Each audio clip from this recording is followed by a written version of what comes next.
We are live now, doctor. Okay.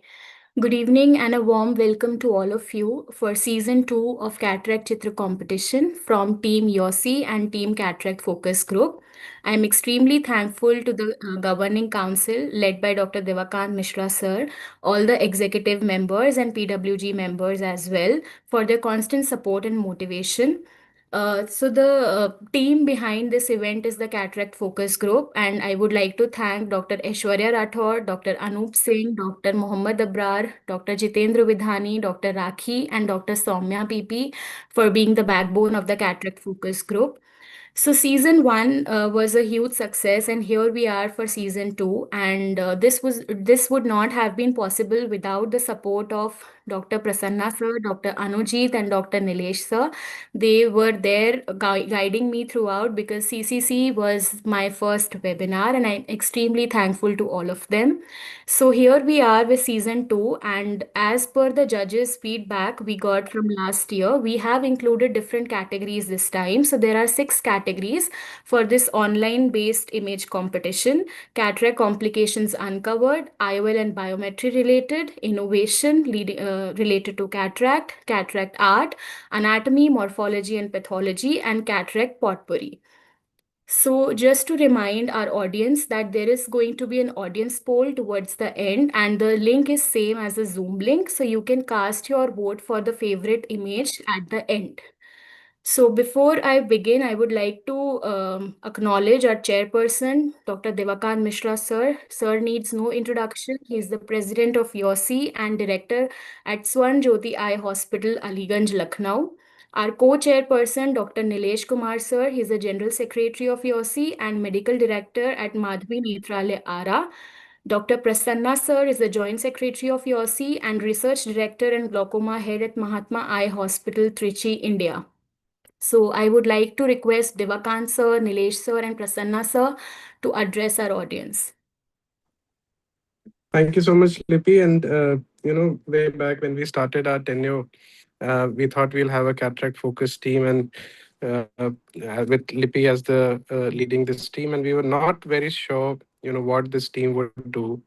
I mean, there's so much that has already been done, and all cataract is, everybody keeps doing something on cataract. But we are so happy and so excited that the team has performed so well and keeps, us on the toes and keep bringing some new activities. So very happy to see the way things have unfolded, and congratulations to the whole team. Lippy has taken all their names, so thank you guys for putting in all the efforts. Look forward to this event. Congratulations to all of you. Thank you, sir. Nilesh sir. Thank you, Lippy, and thank you, Devakant sir. I think what sir told is completely echoed by me as well. This First of all, this was a very unique concept that came from Lippy, is to have a cataract, like a creativity contest on cataract, which generally we all know that surgery is an art, but actually she has turned into an art competition that is very commendable, and it is a really good team effort that is going on with Cataract Focus Group. So all the best for today's webinar. Looking forward to it and looking forward to voting as well. Thank you, sir. Prasanna sir. Yeah, many congrats, Lippy and the team CCC. I think it's been almost a year to see the flyer that we last did, where I think now Samir is filling in the shoes of, I think he was the winner of the last episode. I think images really brings out lot of creativity, lot of innovations. I think it starts with images because images speaks 1,000 words. So I think imaging competitions are the way forward because being young ophthalmologist, I think we all have the era of smartphones where we are able to make sure we take a lot of. I think I've seen Dr. John here personally. I've learned a lot from him. So I think these are the things that are the need of the hour, and I think we have around 40 plus participants, Lippy, today. Entries. If I'm not 59 total, yes. 59. Yeah. So I think that speaks volumes of the capsule of how CCC has evolved over the past year or so. And I think many congrats to all the participants. I think it's going to be very tough for the judges as well. But I think the images are the creative process that happens in us. And I am also looking forward to seeing all the images. and looking forward to learning from all the participants as well. Yeah. Thank you so much, sir. So, without any further ado, I would like to request Dr. Aishwarya to please take over.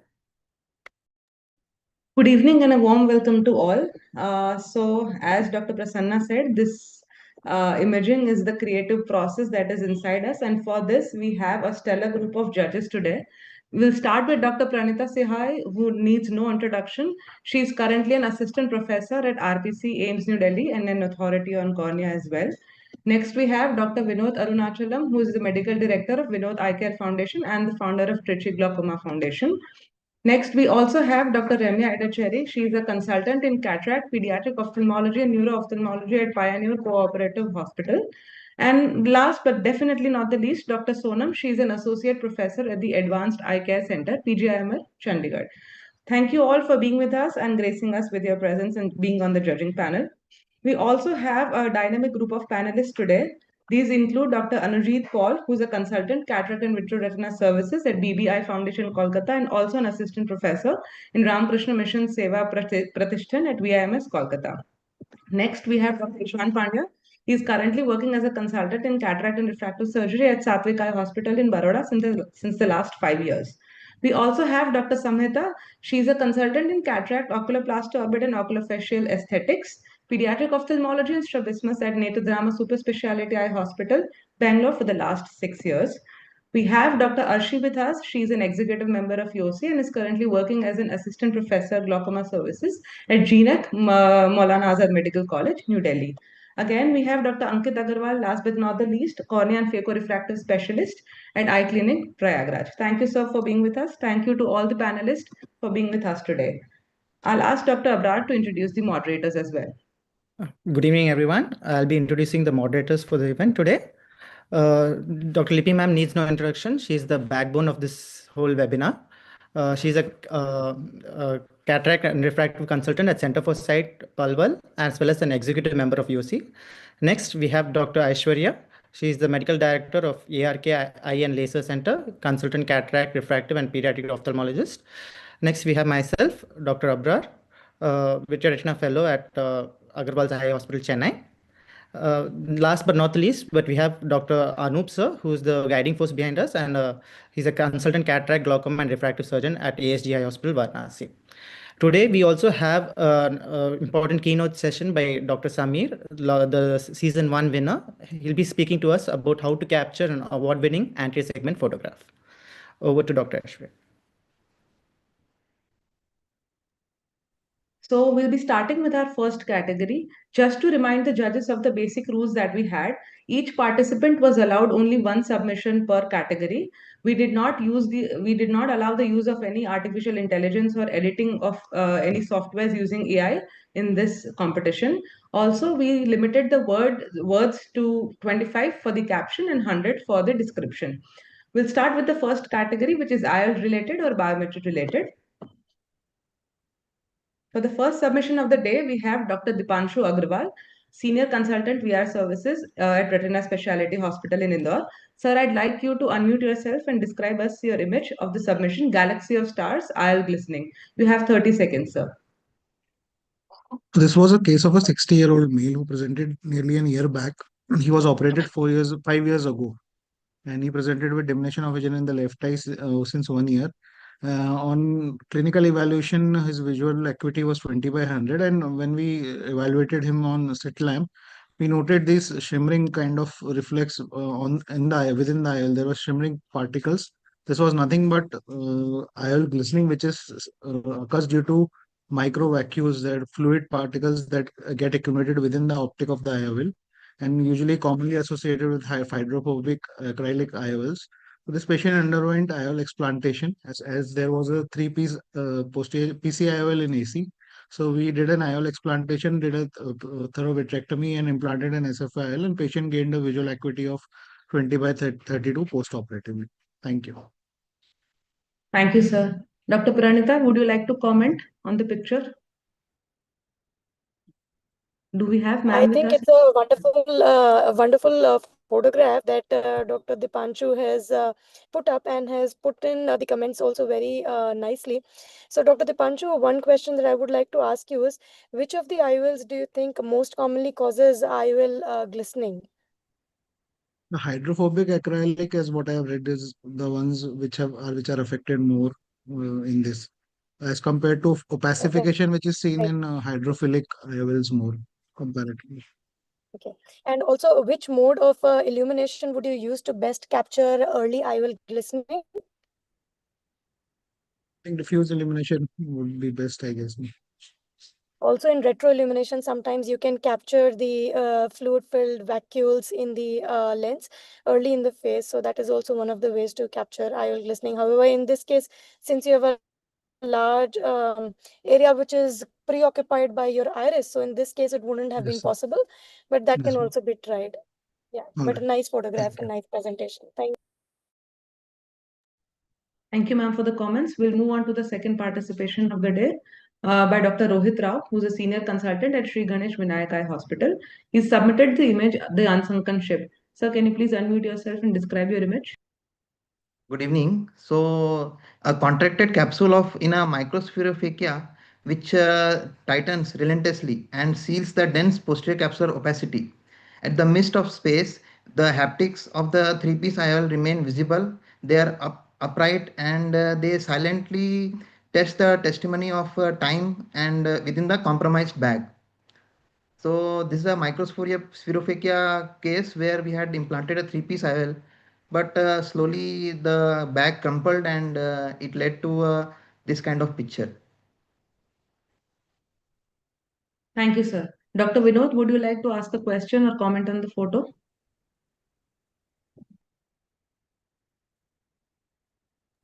Vinod, sir? Is that it? Sorry, the picture is nicely taken, Dr. Rohit. Was there any editing of the high definition picture? Because I could see some editing things there. What was any specific editing tool or what is it? I have just gone into Google Photos and then turned it into HDR mode. So that way we can Okay. enhance the looks of the picture. Okay, so sir, in a way it looks like a graphics Yes, one. That's no what AI I was just used actually. thought. Just I went to Google Photos and then enhanced the HDR. Okay, the AI was used in case of just to upscale the quality of image. That's it. Yes, yes. No, Okay. AI was not used, I mean. Okay, fine. Okay. Nice photograph. Thank you. Thank you.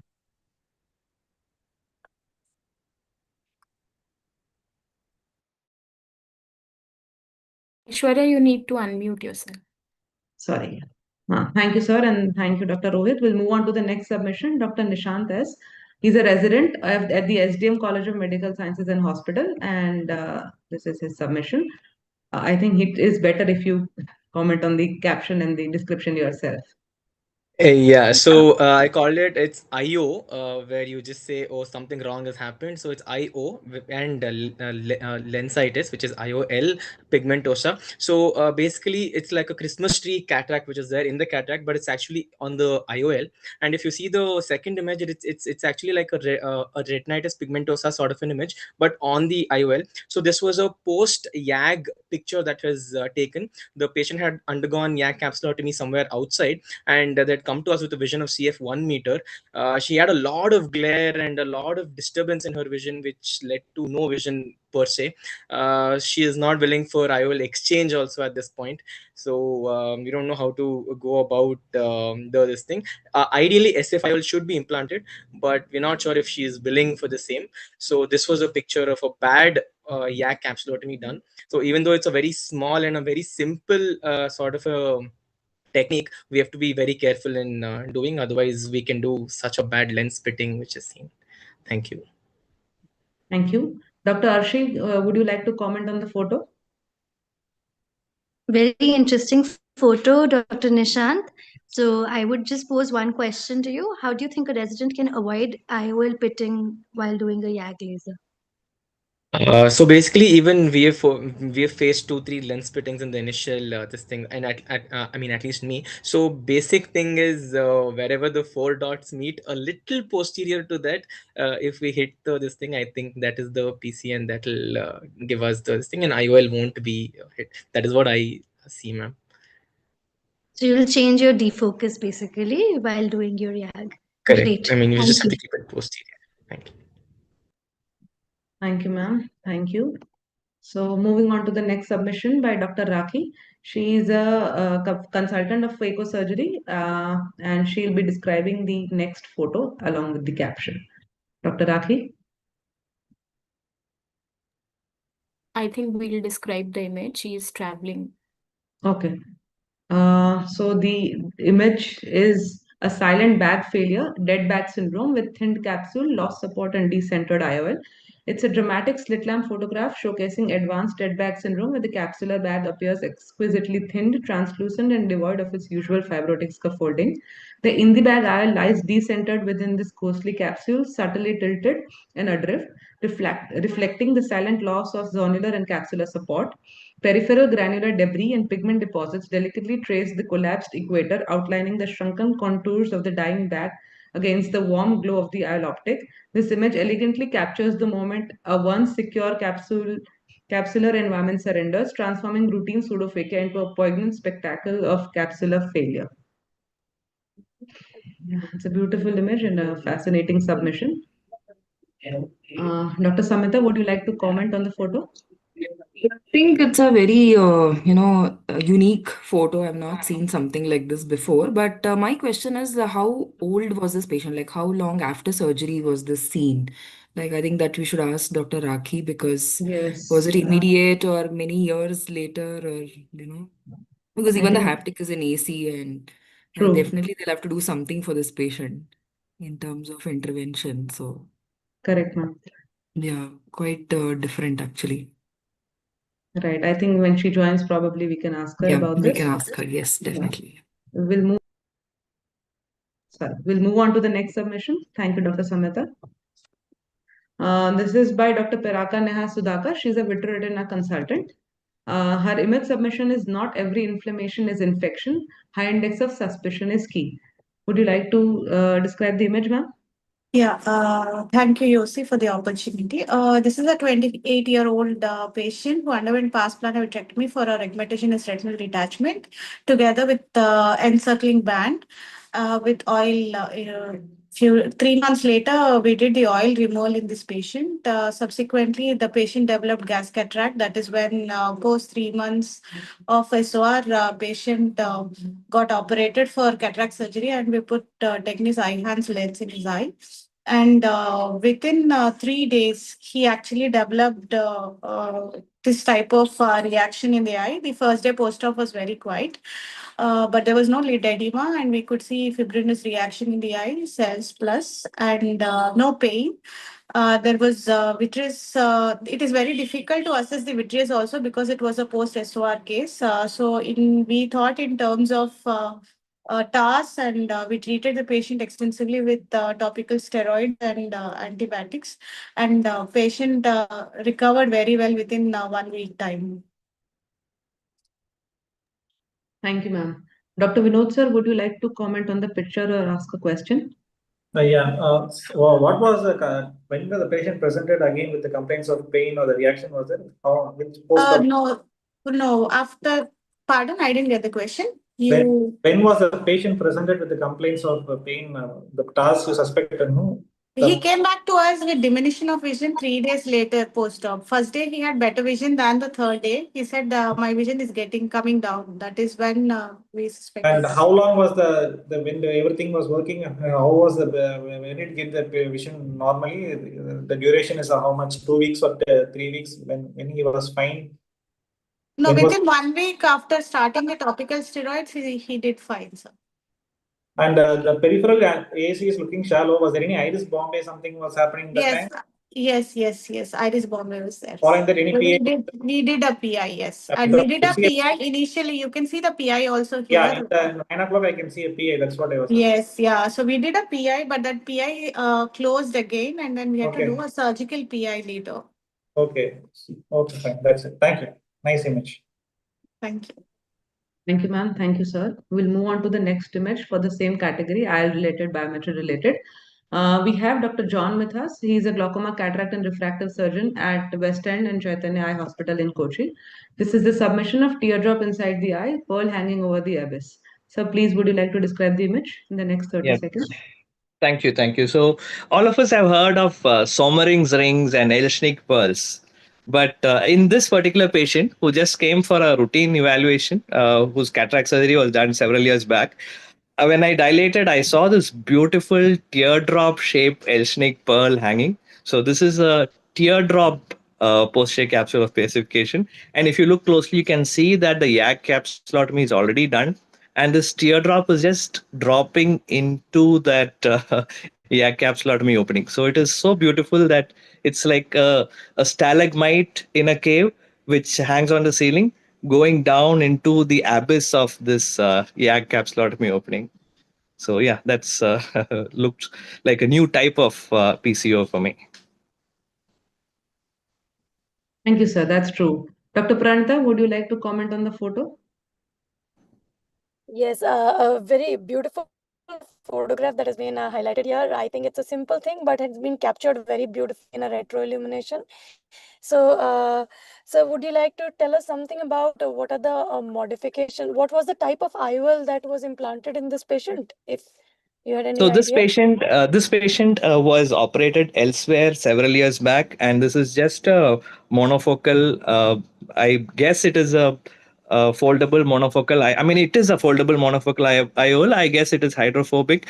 I don't see any reason why the PCO is in this teardrop shape. Yeah, I think there is a lot Hydrophilic of IOLs retained are known cortical to matter cause more probably. PCO. Looks Yeah. like there is some So retained cortical matter that has caused a lot of proliferation in the bag as well, 360-degree all around. right, So, right, right. but beautiful capture, Doctor. Yeah. Thank you. Thank you. Thank you, ma'am. Thank you, Dr. John. So moving on to the next submission by Dr. Reenal Pandit. She is an ophthalmologist at the Life Care Hospital currently in UAE. This, just to remind everybody, this was an international competition and we've invited entries internationally as well. The submission includes when Walt becomes the villain. Dr. Reenal, please describe your image. Good evening, everyone. So this is a beautiful image which shows basically the complication of ICL, the modern generation ICL, which comes with a central hole. In spite of that, patient do land up with a secondary angle closure because of a high wart. So this is a very simple image, but it beautifully shows a shallow anterior chamber. It shows the central hole of the ICL, meaning that it's a non-pupillary block glaucoma, and the shallow AC, which is because of the high vault. And if we look at the slit shadow carefully, we can even see the bending of the slit image, which basically shows the underlying high vault. So this patient came to us with very high pressures and very advanced cupping, and we have finally advised him to get the ICL off and ICL explantation. Also, he's developed little cataract, so we will have to knock off the cataract as well, and we'll definitely need some sort of filtration surgery. So that is all about the image. Right. Thank you. Dr. Anujit, would you like to help us give some comments on the photo? Yeah, thank you so much. That's a fantastic photo, Dr. Reenal. Particularly, I just want to Thank comment you. on the photo style. It's especially difficult to take slit lamp images with the slit image because of the amount of light that is going into the camera. So Correct. could you give us some advice on how you took this image and how you got it so clear? Because you got the slit on the iris also very well. Yes, yes. So the first rule which I follow is I make the room completely dark. I just don't dim the illumination. I make the room completely dark so that there are no extra shadows from the environment. The slit width has to be kept to the bare minimum. And usually for this image, I have not used the AI to remove the reflection, but there is also an option by which we can chuck off the reflection which comes on the IOL. There is an option in, so I use OnePlus. So in Android, we do have an option to remove the reflection. So that can also be done. But mainly and also I've used the illumination, I've kept it to minimum. I've reduced by more than half of the normal illumination that we use. So minimum width, minimum illumination, and the background should be dark. Right. Thank you so much. Thank you, Dr. Anuji, and thank you, Dr. Reenal, for the suggestions. Thank you. We'll move on to the next photo by Dr. Kanchan Sharma. She is a third-year resident at Eye Care Eye Hospital and PG Institute in Noida. This is her submission. The eye that wears its history. 3 IOLs, each a relic of different intervention captured in one mesmerizing frame. Ma'am, please go ahead with your description. Yes, ma'am. So, good evening, everyone. So, this is a very interesting case that we saw in our OPD, where a 48-year-old male presented with multiple prior surgical interventions in the same eye with the same doctor in a district hospital. So, he had a history of trauma in an eye, in the same eye, and followed by which he said there is some diminution of vision. So, on the slit lamp image, we realized that there are actually 3 intraocular lenses. So firstly, we can see the iris claw lens, which is right in the AC, where one haptic is broken. That we can see on the right side, the haptic is broken. Then second intervention, anterior chamber IOL was placed, which was the haptics were behind the iris, which was found after the surgery once the lenses were taken out. And the third one that we can see most posteriorly is subluxated in the vitreous. We can see the third IOL. So this was a very complex case with complex pseudophakia with 3 IOLs in the same eye. So this was definitely worth sharing. So for the patient, we had done pars plana vitrectomy with iris claw lens as management. Thank you. Very fascinating case indeed. Dr. Ankit, would you like to comment on the photo? Yes, a very well captured photo, and the description is really apt. It's just a retroillumination, or are you using an external light source or something too? No, sir. It's retroillumination, sir. Because in any other, if we tried to make even a slight change in the angle, the third lens was not visible. So we had to capture in complete retroillumination, sir. So how did you manage this? So pars plana vitrectomy with iris claw lens, and first of all, obviously all the 3 lenses were explanted. So the vitreoretinal surgeon in our hospital, he performed the surgery, and iris claw lens was finally placed, sir. Yes, law. So why not SFI well in this case? Um, I'm not very sure about it. I discussed it with the consultant. So he said that in such a case, iris claw lens was fitting well. So he went ahead with the same, Okay. sir. Anyway, very nice picture. Thank you, sir. Thank you, sir. We'll move on to the next image, the last image of this category by Dr. Simran Khosla. She's currently a consultant and has submitted the image. When eye dives in the depths of water, it finds its true power, a tale of immersion biometry. Please go ahead with the description, ma'am. Hello everyone. So this is an image of the immersion biometry. It's an ultrasound technique that is based on the transmission of sound waves through the fluid without the corneal indentation. So basically, it has the main advantage that it ensures the true axial length measurement, and it is especially useful in dense cataracts and in people where fixation is poor and media opacities are present, so that there the optical biometry fails. So the main focus of this picture is to show behind that.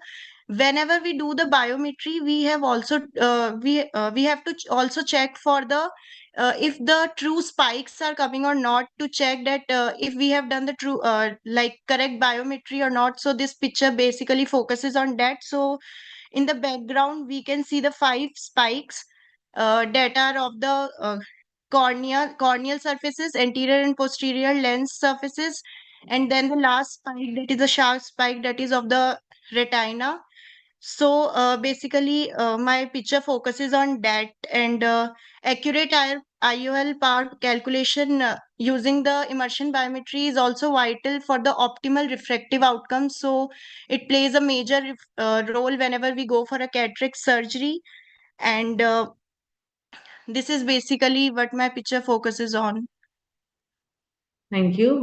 Dr. Ishan, can you please provide a comment or question on the following image? Yeah, Dr. Simran has in fact highlighted a very important point that in the age of swept source OCTs and IOL Master 700s, I still believe that immersion biometry it's the most go-to thing in cataracts, which are, where you have a chance of making errors, especially like white cataracts. So this is an art that might get lost. It's something that everyone should master. And even if, if you're starting out as a new practitioner or someone who has very high-end gadgets, there's something that can help you in just ratifying your readings as well as in understanding, if there is anything that error is given in case of an Swept source OCT or in case of an IL Master 700. Nice image. Thank you, Dr. Thank you, Ishan. sir. With that, we finished the first category. Dr. Abrar. Yeah, we'll be moving on to the second category. This is the category titled Innovations. It's based on the first consultant.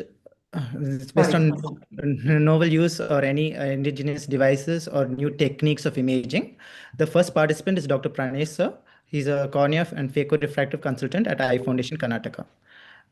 Sir, I would like you to unmute yourself and speak up on the image. Yeah. So this is a thing which I did. I had this is a patient who had a traumatic cataract, and this is a technique which I am just trying to present here, where I use Trifan blue to delineate a corneal tear. So basically, the bare stroma can imbibe the dye. So what I did is, after staining it with blue, I just used a iris repositor to slightly insinuate the wound and paint off the dye on the edges, the bare stromal edges, so that I can visualize it better, and then fill it up with a viscoelastic and suture it. The basic ideation is, you are trying to better approximate these by putting a suture, because you know the exact edges and where the actual tear is, so that when you put a suture, your compression zone is very well within the laceration. Then after doing it, I sutured, and then I did even the AC had a tear, and then I did the cataract phaco for this patient.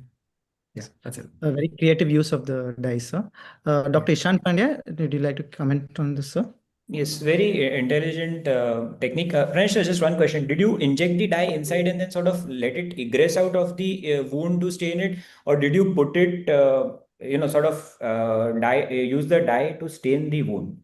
I mean, like in case of a 2.2 or an MVR, normally what I do is I put in some dye, I just press the lower lip, it stains the whole wound. So is it some kind of similar thing that you did? Okay, so this idea I got from well, I do when I have patients with dense arcus. So basically, what I do is I put the side port, and then I'll forget where the side port is. So what I used to do is, after putting the blue, I just take the probe and I just try to swirl it around the side port so that it imbibes in the stroma. So the same technique I followed here. And usually in tears, I wouldn't want to touch the tear. The literature says it's always better to do a secondary access port and then go. So then slightly it did egress out, but I just wanted to be really sure that that the stain is taking up. So I just kind of used the secondary instrument to insulate in the surrounding stroma. Thank you. Thank you, sir. Thank you. Moving on to the next contestant, Mr. Dr. Rohit Rao. He's a senior consultant at Sri Ganesh Vinayak Eye Hospital. So his image is here. Dr. Rohit Rao, sir. Good evening. So I have another use of Trifan blue, iris prolapse ka Brahmastra. So Ramban Ilaj. So whenever we are doing surgery in initial days, we tend to have iris prolapse, and we don't know what is the exact cause. So here you can nicely delineate the inner lip of the tunnel, and when you do keratometry, we can exactly see where our internal wound should be. So that way we can avoid any premature entry with the keratome. So it's a very common and very unrecognized concept, because in initial days we struggle with iris prolapse, and we don't know that we have done a good tunnel, but still we are not able to avoid it. Thank you. Dr. Vinod, sir, you'd like to comment on this?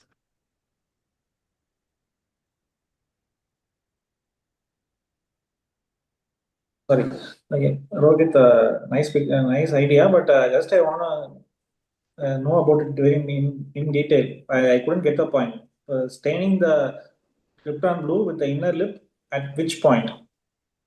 So what I do is, after I have done the tunnel, I take Trifan blue in the cannula and gently inject it all along the tunnel and then wash it off. So now we have nicely delineated tunnel. So inner lip, sometimes in initial days, we don't know till where our tunnel has been there. So, and the correct smile shape of the inner lip is not very well recognized by the junior surgeons. So while doing keratometry, we tend to go early, enter the AC, which leads to, even though we are having a good tunnel, we tend to have something like a picture of a premature entry. So that can be avoided with this. Okay. Okay. I've been doing this regularly. Not regularly, only in initial few days.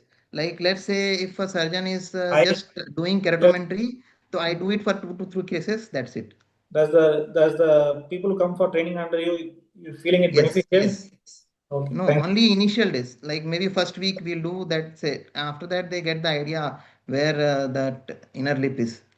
Okay. Fine. Thank you. Yes. Thank you, sir. Moving to the next participant, Dr. Anurag Kashyap. He's a consultant at ASG Chatrasudham Eye Hospital, Varanasi, and his image is the next. Dr. Anurag. Very good evening, everyone. Am I audible? Yes, sir. Yeah. So this is a case where a young boy presented to us with a marked subluxation of crystalline lens. It was around 8 o'clock hours, from 11 o'clock hour to around 7 o'clock hour. So he had a strong desire of not wearing glasses after surgery. So we planned accordingly, and we planned for a toric IOL implantation given the pre-existing corneal astigmatism. Though we were not sure if any of the IOL was going to be implanted in the bag. So this image shows a successful management of the case, where we ensured a double fixation of the bag using Sioni ring and a CTS placed capsular tension segment placed on the contralateral side.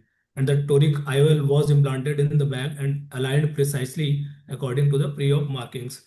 Post-op 1 month visit showed 6/6 uncorrected vision with appropriately aligned marked IOL at around 70 degrees. A very innovative way of using, sir. I'd like to call Dr. Anujit, sir, for any comments. I think that's a fantastically done case. What is your choice of suture to fix the Sioni CTS segment? So we used a Prolene. Prolene. And Others, it's a very well done surgery. I must applaud you on your rexus as well. It's very difficult to get a very good rexus in these cases. Yeah, thank you, sir. Okay. Moving on to the next participant, Dr. John Davis, sir. He's a glaucoma, cataract, and refractive surgeon at Western Eye Hospital, Chaitanya Eye Hospital, Kochi. And I'd like sir to explain about his photograph. So this is just a game of shadows. It's imaging to look for the posterior fish tail of a posterior polar cataract. So if you see the first image, it's a posterior polar cataract. You can see in the onion peel appearance, but you still don't know whether the posterior capsule is intact or not. But by just aligning the shadows, you just adjust the shadows, the lighting, you can see that there is a fish tail into the witches. You can see in the second image that triangular tail that is behind the PPC. So, so just by adjusting the shadows, and of course, Game of Shadows, because I am a fan of Sherlock Holmes and Robert Downey Jr. and Benedict Cumberbatch. So that is why the name. So this is, you should use your lights beautifully. If you use your lights for photography and looking at the slit lamp, you adjust the lights, you can see a lot of hidden things. Lights and focus. A very valuable learning point, sir. Dr. Samhita ma'am, for any comments, ma'am? Yeah. Excellent capture of image, Dr. John. I think the way you capture it is very nice, and definitely it will help, giving a safer surgery. What I want to ask is, like, how many such cases have you seen? Like, have you seen this in many? How did you get this idea? Like, how did you So, image this? so I honestly I haven't seen this in many cases. Probably just 2 cases out of all the PPCs I have seen. I have seen this. So maybe you cannot see this in all the cases, but if you see this, you know that the capsule is ruptured. And I examine these cases. I look at the cataract and I try to plan my surgery like in my imagination. Okay, this is this cataract. If I go like this, I can go through that side. I can do this, and that is if you have this digital twin of the cataract in your mind, you can plan the surgery very nicely. And so that is why I look at it in detail. Like look at the Yeah. cataract or cats in detail. Correct. So in such case, when you know that there is a pre-existing breach, so what is the one step you would do very thoroughly, or what is one tip you will give to manage Yeah. this case? So first point, you should not have a pressure difference between the chambers. So chambers and the segments, basically anterior and posterior segment, you should not have a pressure difference. So one thing is when you do the when you start the cataract surgery, you do only hydro delineation. You don't do hydro dissection. Another thing is you should be very careful. Don't dial the nucleus and break up things.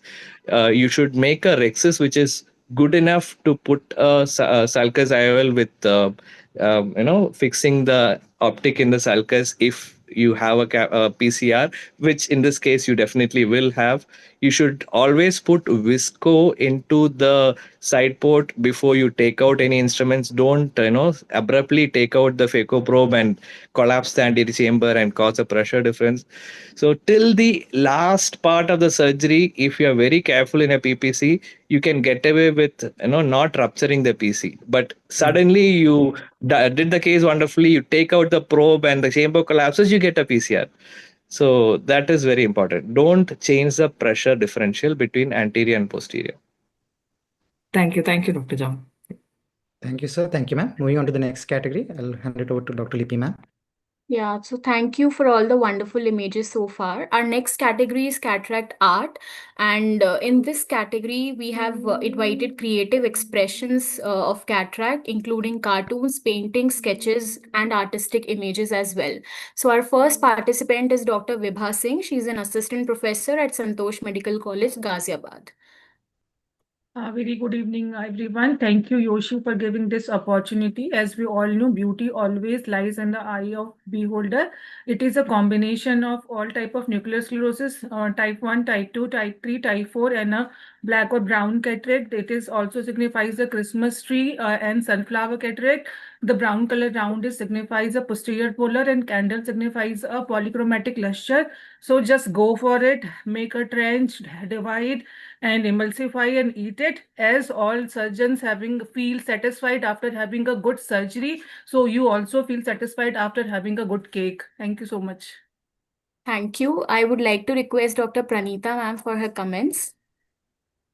Thank you, Dr. Vibha. I think indeed dinner time is coming, and this photograph is really going to be appealing to a lot of us. Thank you, I ma'am. think that's a beautiful photograph and a correlation with all the grade of cataracts. And I think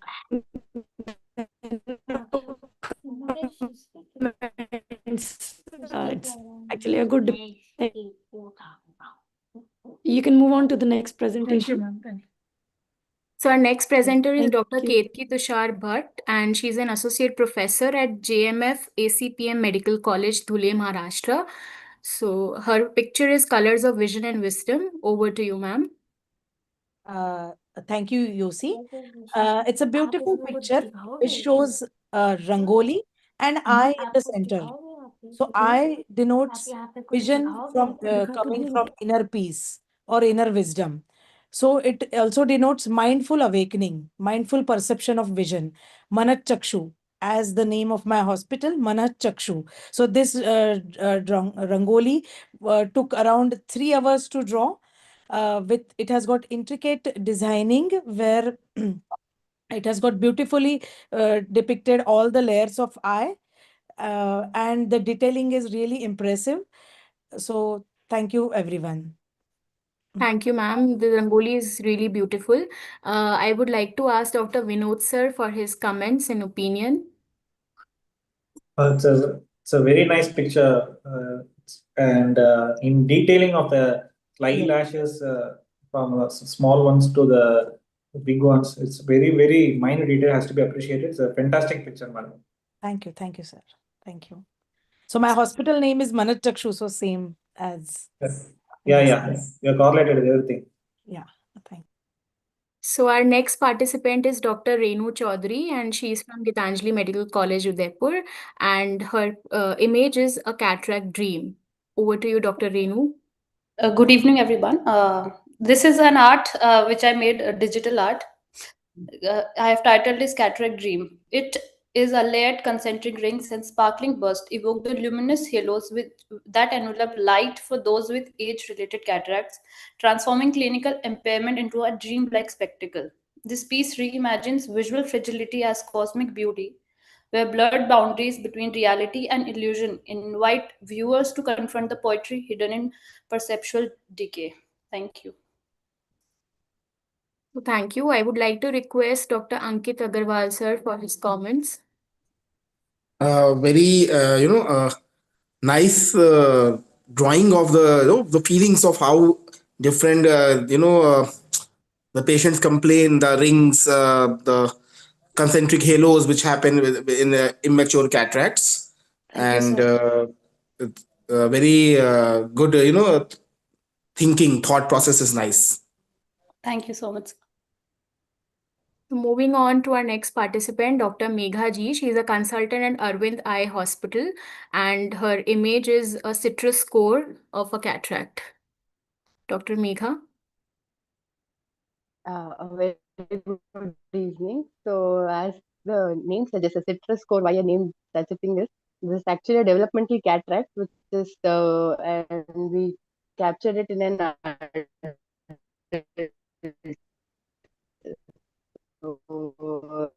we many times see the developmental cataract present to us, and then we go and operate them. So this cross section, I feel it resembles that of a cross section of a lemon with the layered opacity, which reflects the lens arrested growth and altered fiber organization. So also along with the artistic appeal, the photograph it offers an insight into the natural history of development of cataract. So that's why I felt it will be an app for art category. Thank you. It's a wonderful image, and I would like to request Dr. Ishan for his comments. Yes, wonderful. I just wanted to ask one question. Madam, did the patient have visual deficit like amblyopia? Because there have been multiple insults. So was it associated with any other visual losses? No. She presented at about 618 vision, and after surgery, she was about 69. Maybe very mild amblyopia, but not very significant. Thank you. Thank you. So we have Dr. John sir again. So he is a consultant at Chaitanya Eye Hospital, and his image is forest fire. Over to you, sir. You can explain the image. Yeah, so like I said earlier, I love looking at these cataracts in detail and planning out the surgery. So this particular cataract, to me, it looked like a forest fire. If you look, you can see that there is a solitary tree there which is burning, and the illumination, retro illumination itself looks like the glows of a fire. And you can see all around that solitary tree there are barks of other trees which have burned. You can see the fire and ashes flying around, and then this patient also had dry eyes, so patient came with some burning sensation and all that. So that also correlated well with the theme of fire and cataract. So that is why this is a fire, forest fire, a smoldering landscape of a cataract. That's why I named it like that. Thank Thank you, you. sir. Dr. Vinod sir, your opinion and your comments.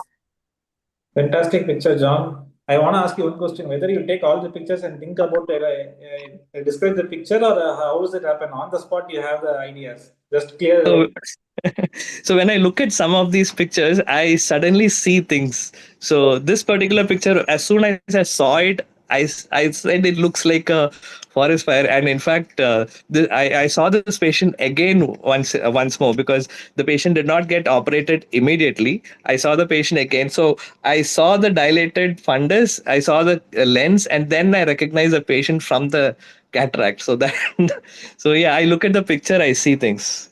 Okay, fine. Nice, very nice picture, John. Nicely captured. Thank you, Keep up thank you. So our next participant is Dr. Mansi Gupta. She's a first-year resident at Base Army Hospital, New Delhi, and her image is perfect vision or not. Dr. Mansi.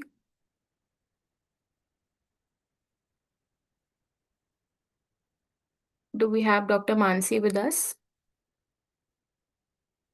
Okay, so it's a granular or plaque-like opacity situated anterior to posterior capsule, typically in central visual axis. It is a well-circumscribed, round, dense white opacity adherent to posterior pole of lens, usually congenital or developmental.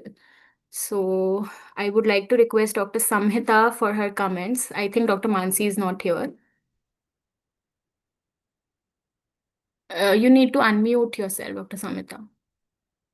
Good evening, So I ma'am. think the first thing is that Dr. Ashutosh wants to Ma'am, say. she is my resident Good actually. evening, ma'am. I think she is Okay. showing. Yeah, Dr. Mansi is Okay. here. Yes. Dr. Good Mansi, evening, ma'am. yes. Ma'am, Yes, Yeah. go ahead. Yeah, Dr. Mansi, I think yes, you've this captured patient, it. Yes, tell me. Yeah, please tell. ma'am, this patient, young patient around 30, serving soldier, he presented with the complaint of finger counting vision. So, on dilating, the picture presented as cataract, which was central white opacity, onion ring appearance with some haze around, which was as a posterior subcapsular cataract.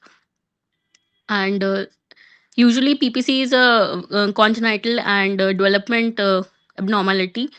So he was planned for cataract surgery. Yeah. So how did you capture this image, Mansi? Was it through your phone and the slit lamp? Yes, ma'am. It was a slit lamp and on OPD basis just. Okay. So I think one thing is one of my inputs is that you can keep the illumination, the retro illumination beam little more centered, or even in retro illumination, if you capture this, you'll get a very good image rather than this. But still, Right, a very ma'am. nice image you have captured of a different type of PPC, and it almost looks like one tilak in the center. It's nice to see. So yeah, I think as a first year resident, for you seeing these different types of cataracts will be good to know about the morphology and things. So Right, ma'am.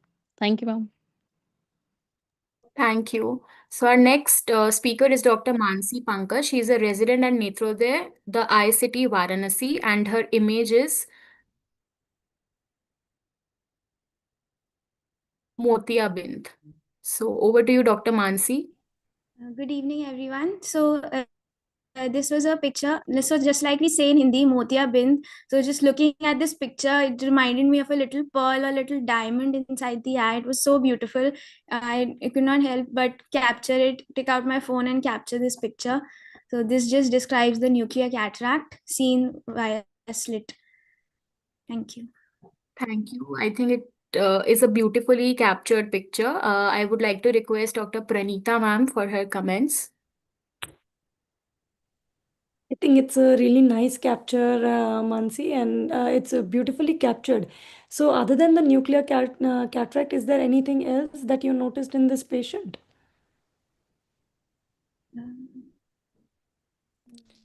We also see some opacification beyond the nucleus. Did the patient have any other component of cataract as well? Because usually in a nuclear cataract, the surrounding seems to be pretty clear, right? Okay. And how did you capture this photograph, Mansi? My phone. So I think it's a very good thing that you had a very good focus and you were able to capture it so beautifully, because usually it takes a lot of time and skill and adaptation to capture it from the slit lamp with the help of a phone. So it's a nice capture. Thank you, Mansi. Thank you, ma'am. I'll just reshare the slide. Just give me a minute. By then, Lippy, can you ask for George's comments on the photos till now? Yes, so I would like to request Dr. Vinod sir and Dr. Pranita ma'am for their comments for the images so far. I think everybody has made a wonderful effort to, actually compile these images. We always do click these images, but it is also important that you name them, file them, and store them appropriately so that you can use them when it is actually in need. A lot of time you just click random images and put it up in random folders, but I think everybody has captured it and beautifully.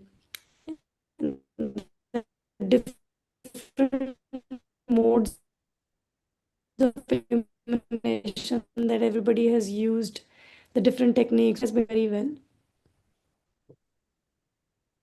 Thank you, ma'am. Dr. Vinod, sir.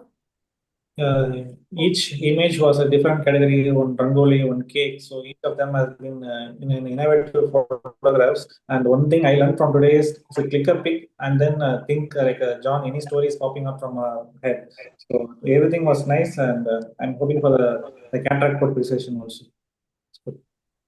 Thank you, sir. So our next category is cataract potpourri, and I request Dr. Anoop to please take over. Yeah, so welcome everybody. In next category, in case of the cataract potpourri, our first participant will be Dr. Nishant. Dr. Nishant, you are there? Yeah. Yeah, please. So this is not a very great image, but for a second year resident who wants to phaco in a 2 pupil, I think this is the way to go about. So this was my first case, which I did using the iris hooks. You can see that this is the way we as ophthalmologists can teach our children shapes. The cornea is pretty round, and the hooks are in such a shape that it's giving a beautiful a rectangle shape to the iris, and the rexis, though not round, is somewhat oval in shape. So this is the thing when you use hooks to the ultimate, and when you can do a good phaco out of this case. Thank you. Dr. Pranita, your comments on this image? Yes, I think for a beginner to get this capture, it's a wonderful moment for them. Just one comment, Nishant, that usually it is advised to have to put 5 iris hooks to get a uniform dilation. So that can also help you achieve a better dilation than this. Right now, you're getting almost a rectangular kind of a dilation. If you add on one more hook, it's going to give you a better A exposure. So you pentagon. can see Yes. in yeah, you can see in one of the areas your rexus is partly getting covered with the iris. So if you put in additional 5 hooks, even that will get exposed and will help you during your phaco. But a beautiful capture. The blue staining is also giving a very wonderful add-on, uh, complementing your entire picture. Thank you. Thank you. Dr. Vinod, your comments? For a second year resident, I feel that this is a very good effort he has taken. And even though the Rexus is oval, it will be comfortable for us to complete a phaco. And I usually put 4 hooks only, so I feel this is fine. A nice Thank you. attempt, second year resident. Good. Yeah, good presentation, Dr. Nishant. Now moving on to the next image, Dr. Rohit. So Please. here we are seeing two suns which are chasing one horizon. We have a 15-year-old girl which complains of progressive diminution of vision. On examination, we saw that there is a bilateral subluxation of lens. So what I did here is I used indirect ophthalmoscope to get a good red glow and try to capture both of them in a single frame. Thank you. That's a good image, Dr. Rohit. Dr. Anujit, your comments? Yeah, hi. That's a very good capture. And what is the cause of bilateral subluxation? Was any diagnosis She is Marfan's known case of she was diagnosed as a Marfan syndrome. Then later on went ahead with pars plana vitrectomy and SFIL. And what was the extent of the subluxation bilaterally? Bilaterally, it was more than 180 degrees. More than 180 degrees. So what would you prefer what was your surgical intervention of choice in such a case?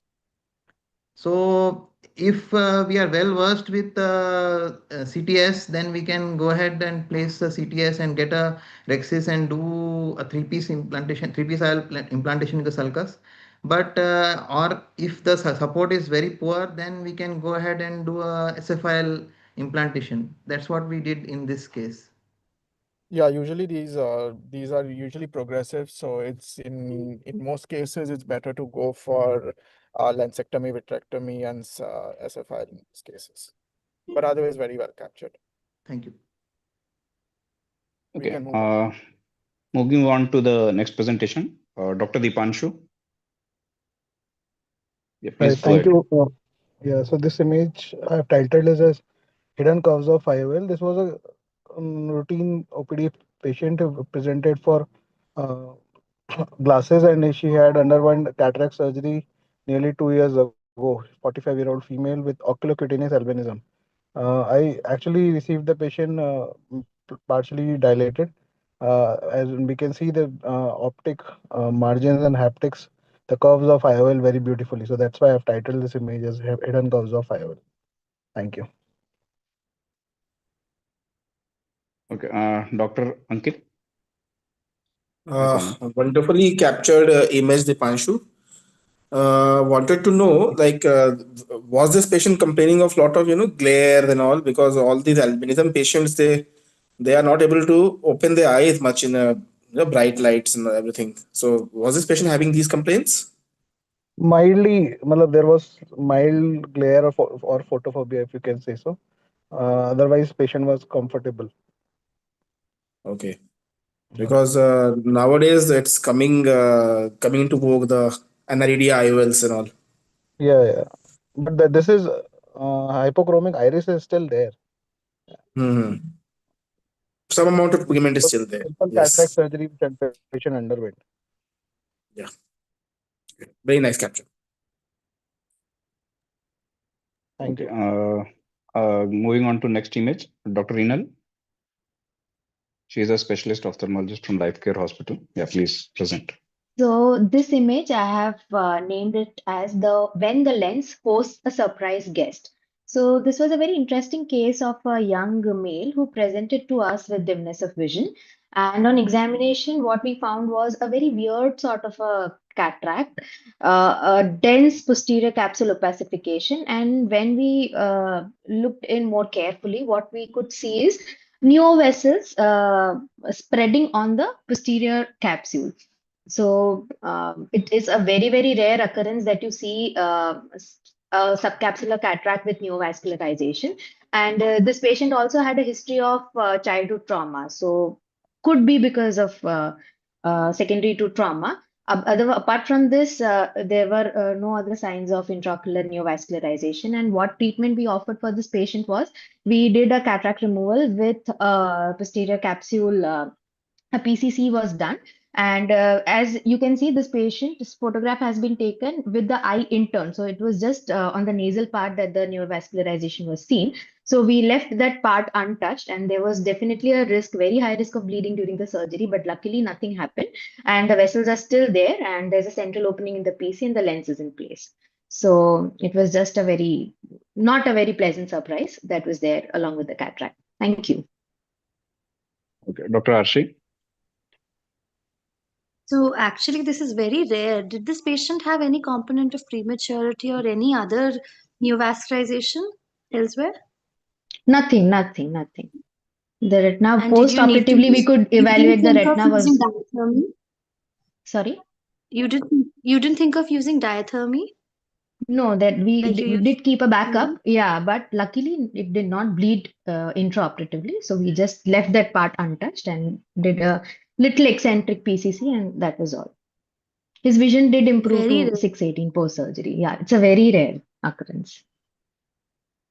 Thank you. Thank you.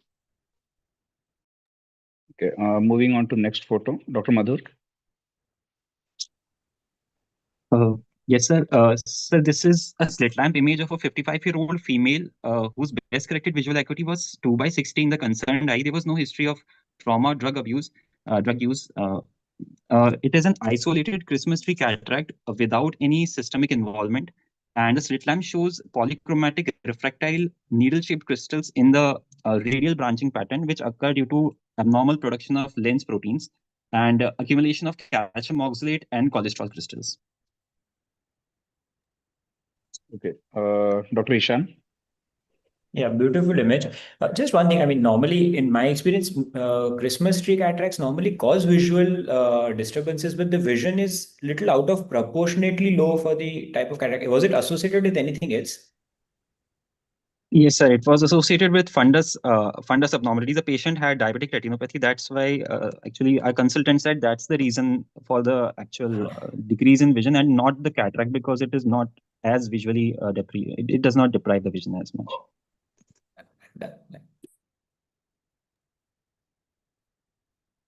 Okay, so we'll move on to the next image. Dr. Raki, please take over.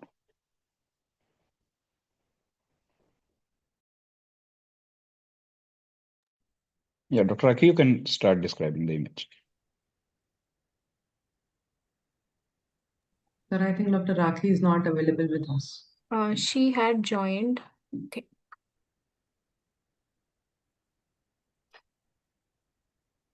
She's not here. Dr. Anup sir, you So shall we move on to the next image? you can describe the image. Okay, so phantom supports, the lens freefall fiasco, the captivating slit lamp montage masterfully documented, a rare spontaneous complete inferior lens dislocation with total zonular absence. In primary gaze, the pupil reveals striking aphakia. The lens mysteriously vanished from view. Full down gaze dramatically unmasked the culprit. The crystalline lens, now fully liberated, tumbles visually into the anterior vitreous face, suspended in hazy exile. No zonular fibers visualized, and there is complete annihilation and confirmed. The upward gaze panel hints at subtle lens visibility, while cataract depression seals the diagnosis. This dynamic sequence transforms a silent catastrophe into a visual poetry, illustrating the fragility of the zonule's integrity and the spectacle of the gravitational triumph over invisible support. So we'll request Dr. Vinayat to, can we consider this for the marking or something? I think we can move to the next slide without presenter and discussion. How can we consider for marks? I think we can go to the next slide, please. Okay, so we'll move on to the next presenter, Dr. Megha. Please present. Yeah, the substitute in plain sight, just like an image to images back. So this is an retro illumination of an albinotic patient, wherein because of the hypopigmentation of the iris, it allows the light to clearly visualize the optic and the haptic, which usually we don't see in heavily pigmented Indian eyes. So because of its visual appeal, I thought of submitting this. Okay. Dr. Megha, this is a smartphone image or a slit lamp image? It's a slit lamp image with the top on anti-signal photo. Okay. Dr. Pranita? Yes, I think it's a wonderful to see the haptics edge to edge even after implantation. That's something that you see only before implantation. After implantation, only in these hypochromic iris that you can capture it, and it's been beautifully captured. So I don't think there are any further comments, but it's a beautiful capture. Yeah, as Dr. Ankit, suggesting your in comments? Yeah, Megha, please.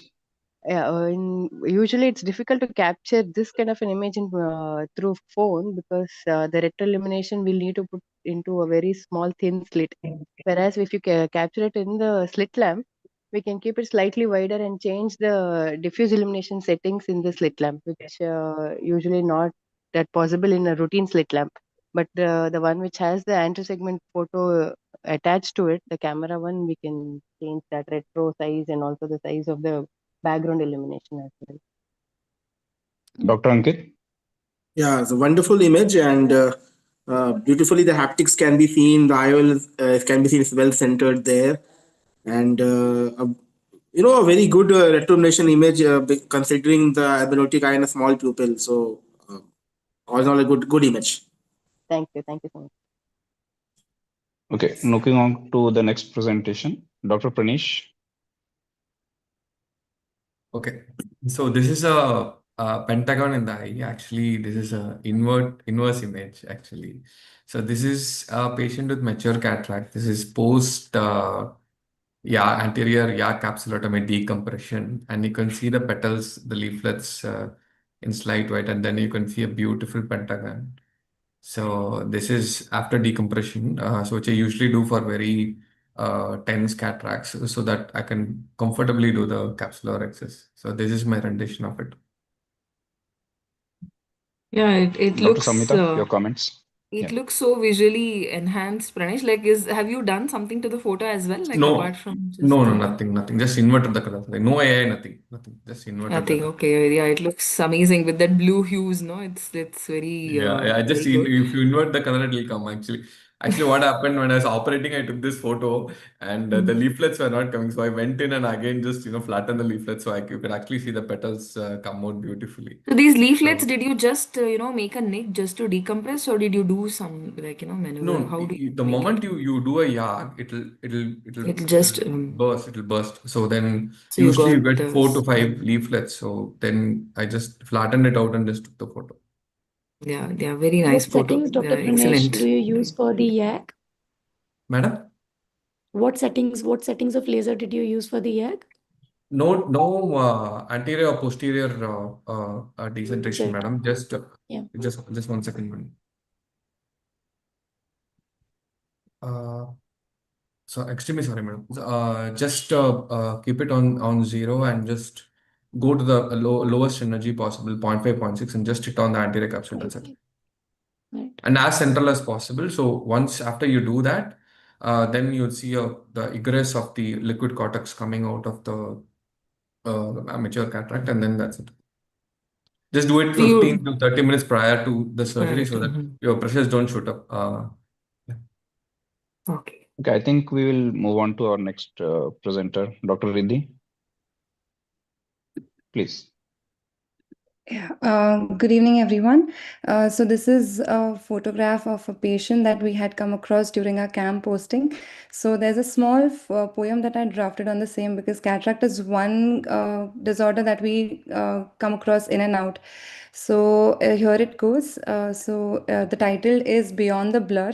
So spokes that blur the window of sight, a cataract, a waterfall that steals the light. If life were only black and white, where would the world find love so bright? The leading cause of preventable blindness we know, yet cured by surgery, restoring the glow. Cortical, nuclear, snowflake, and sunflower. Once one lens at a time, that is my superpower because everyone deserves a world in color. Thank you. Okay, and Dr. Vinod.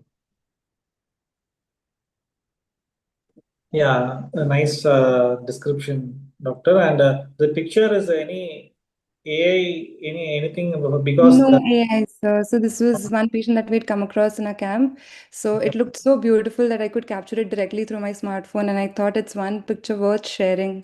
So that's it. Which because is the your youngsters, smartphone you used? Is it iPhone? iPhone, sir. Yes, iPhone. Yes. that was the question I was about to ask. Okay, fine. Nice picture. Thank you. Thank you so much. Okay, so going to the next presentation, Dr. Nandita. Yep, please Good proceed. evening, everyone. The topic for my photo is the calcified sentinel, hypermature cataract, and the crimson halo. So this was a case of a 56-year-old male who presented with chronic unilateral vision loss. Through the slit lamp image, we've tried to capture the hypermature cataract with the sunken nucleus and anterior capsular calcification.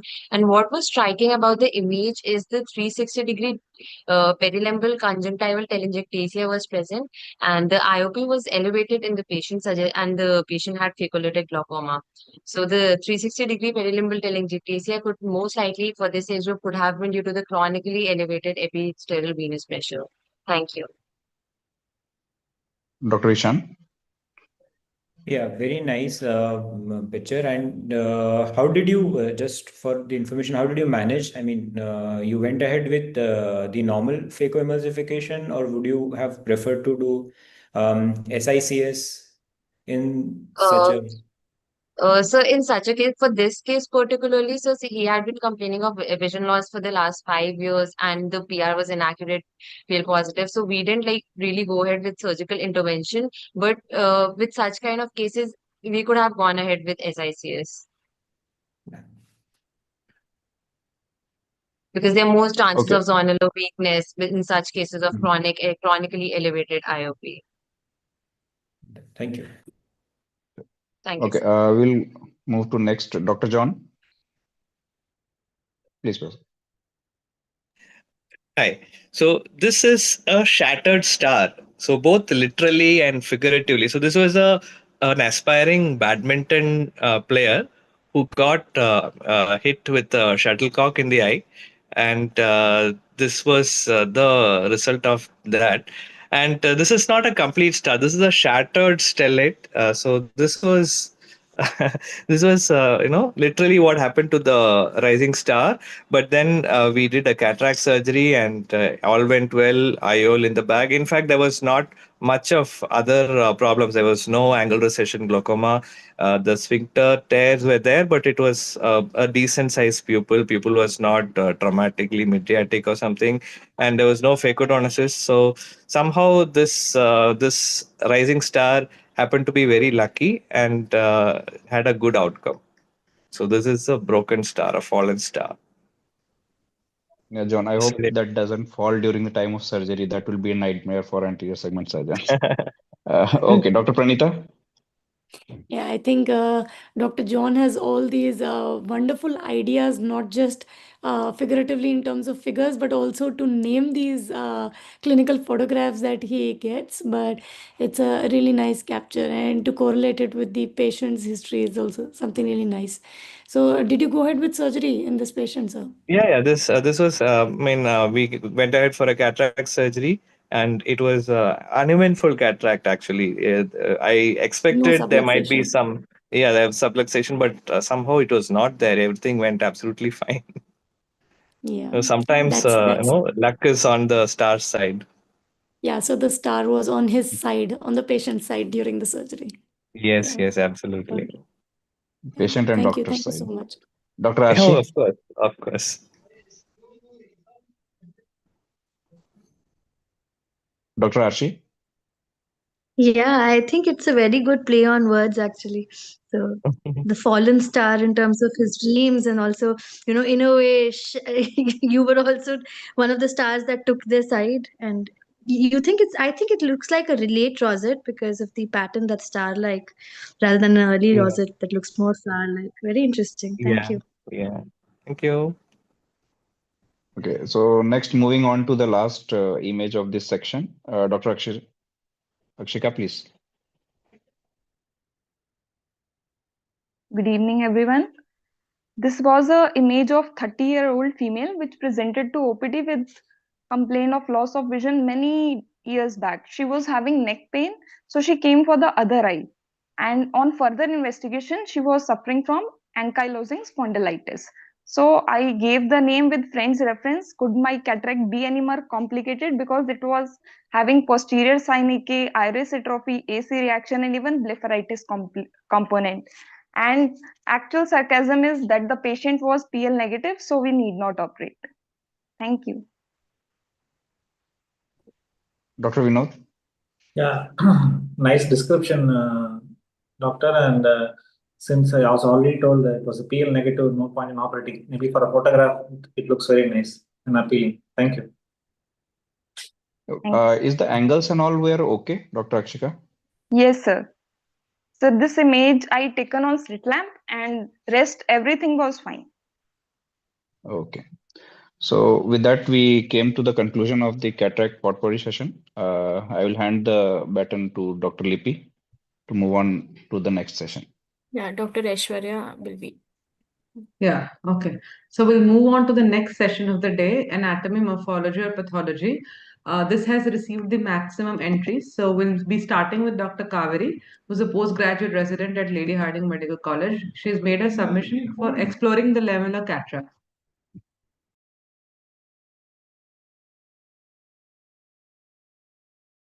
Would you like to describe the image, Dr. Kaveri?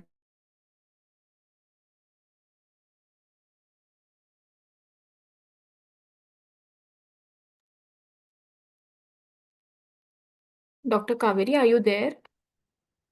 Okay, I think I'll describe the image and then we'll move on to the next one. Yes. Lamellar cataracts are one of the most common types of cataracts in children. Early diagnosis and management are crucial in preventing vision loss and blindness.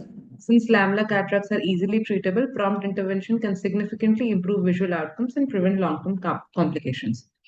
So, since she's not here, we'll be not doing the discussion and moving on to the next image by Dr. Nishant. Spider-Man was here. Please go ahead with the description, Dr. Nishant. Yeah, so when someone who's not very well experienced sees this in an undilated eye, they would probably say it's a posterior synechiae, and with I mean even with a silent eye, but only people who have actually seen these types of things will actually come out and say it's a posterior pupillary membrane, which is actually the iris strands. Usually they're very small and very tender, very slight, thin strands which are there in the AC just floating around. But a picture like this which is so wide and broad and everything can give a really good look. So this is the dilated image of a person who has a ppm. So it looks like the Spider-Man was at the center of the lens and he has cast a web almost about 90 110 degrees in the iris. So yeah, that's the image. Dr. Ramya, kindly comment on the photo and Yeah, tell Dr. us what Nishant, is it's a this. very, very nice image. It's very clear, and webs are looking beautiful. And I would like to ask if it was there in both eyes or only in the one eye? No, it was only in one eye, ma'am. Right eye, if I'm Yes. not wrong. It was only in one eye. Okay, I had seen a patient with a bilateral pupillary, persistent pupillary membrane. Yeah, as you said, if someone sees it the first time, yeah, they may investigate, yeah, means further. But actually, do you think it is going to affect the patient's vision? No, ma'am, it won't affect the vision. Okay. He won't have any sort of any floaters or any hanging this thing. He won't have any Yeah. sort of this thing like that. Yeah, The usually one it is an point, one point of accidental, yeah, accidental detection by a ophthalmologist. Yeah, very, very, very good image, Dr. Nishan. a simple point is that we have to remember Yeah. that ppm comes from the colorate place and the from junction, and the all our posterior synechiae come from the margin. So that's one point that helps us differentiate. Okay. The image is captured by the in the slit lamp itself or A through slit lamp, a external slit, a slit lamp, slit lamp. a slit lamp camera, Zeiss slit lamp. Okay, okay. Thank you. Thank you, thank you. Thank you, ma'am. Thank you, Dr. Nishant. We'll move on to the next submission by Dr. Madhumita Prasad. She's a consultant at ASGI Hospital in Prayagraj. Ma'am, please go ahead with the description. Uh, do we have Dr. Madhumita here?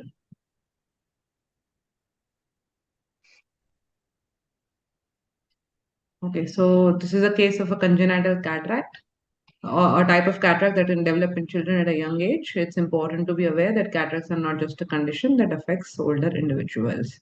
Again, we will not be taking any comments on this because she's not available.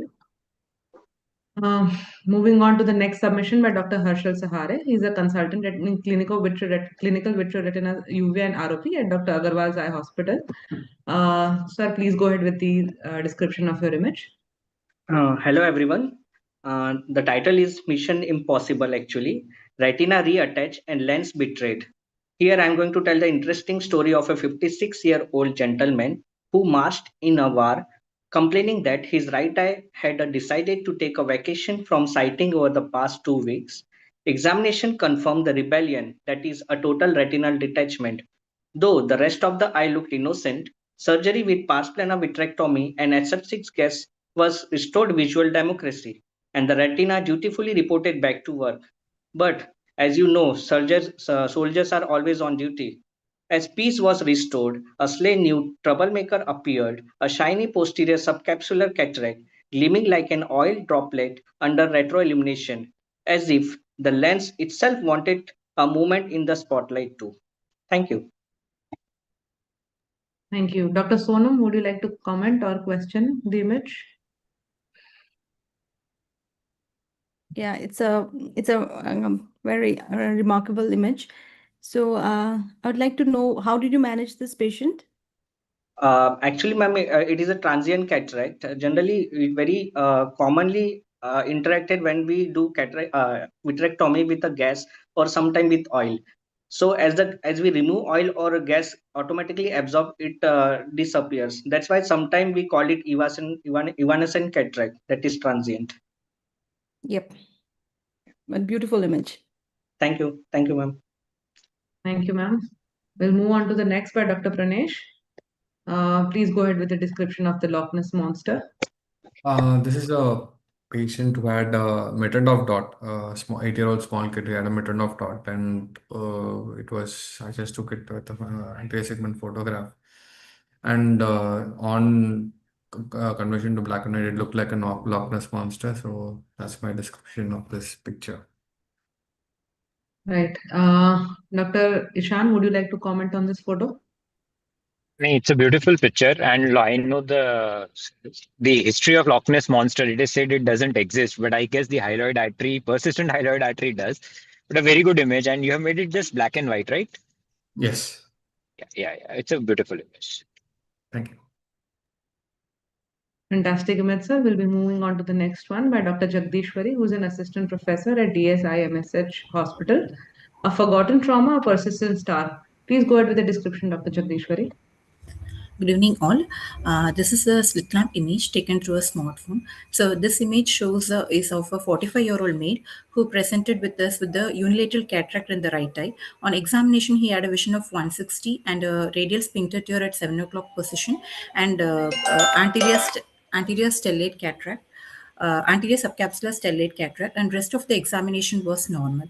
And patient initially denied history of ocular trauma, and after complete ocular examination and further probing, he was able to vaguely remember a ocular trauma years back. So that's why it's a forgotten trauma and a persistent star in the right eye. Thank you, ma'am. Dr. Anujit, would you like to add some comments to the photo? Yeah, I think we've seen a similar photo like this, but actually it's quite well taken. Maybe in retroillumination, maybe we can get a little bit more on the idea of what's happening beyond the anterior subcapsular portion. Did you expect, or do you expect any phacodonesis in these cases, or did you check for phacodonesis? Yes, sir. I did check, but there was no obvious phacodonesis seen on the slit lamp. So there was no obvious phacodonesis in this patient. Right. Okay. Very nice photo. Moving on to the next contestant, Dr. Simran Khosla, who submitted the image Festive High in the Eye, a Saga of Christmas Tree Cataract. You can describe your image now. Okay, hello everyone. So this was an image of a 55-year-old woman that was presented in the OPD with the complaints of diminution of vision in eye. And on examination, the visual acuity was 5/60 in both the eyes. And on slit lamp examination, we found this very beautiful polychromatic cataract, and we inquired for that if she has any systemic illness or if she is taking any drugs or something of any related illness, but there was no history of such that, and after dilation we go for the fundoscopy and we found that the patient had a diabetic retinopathy.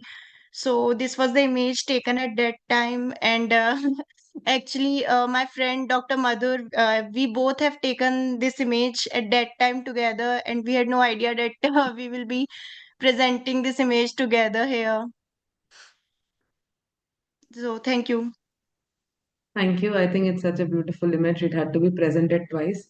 Dr. Remya, would you like to comment on the photo?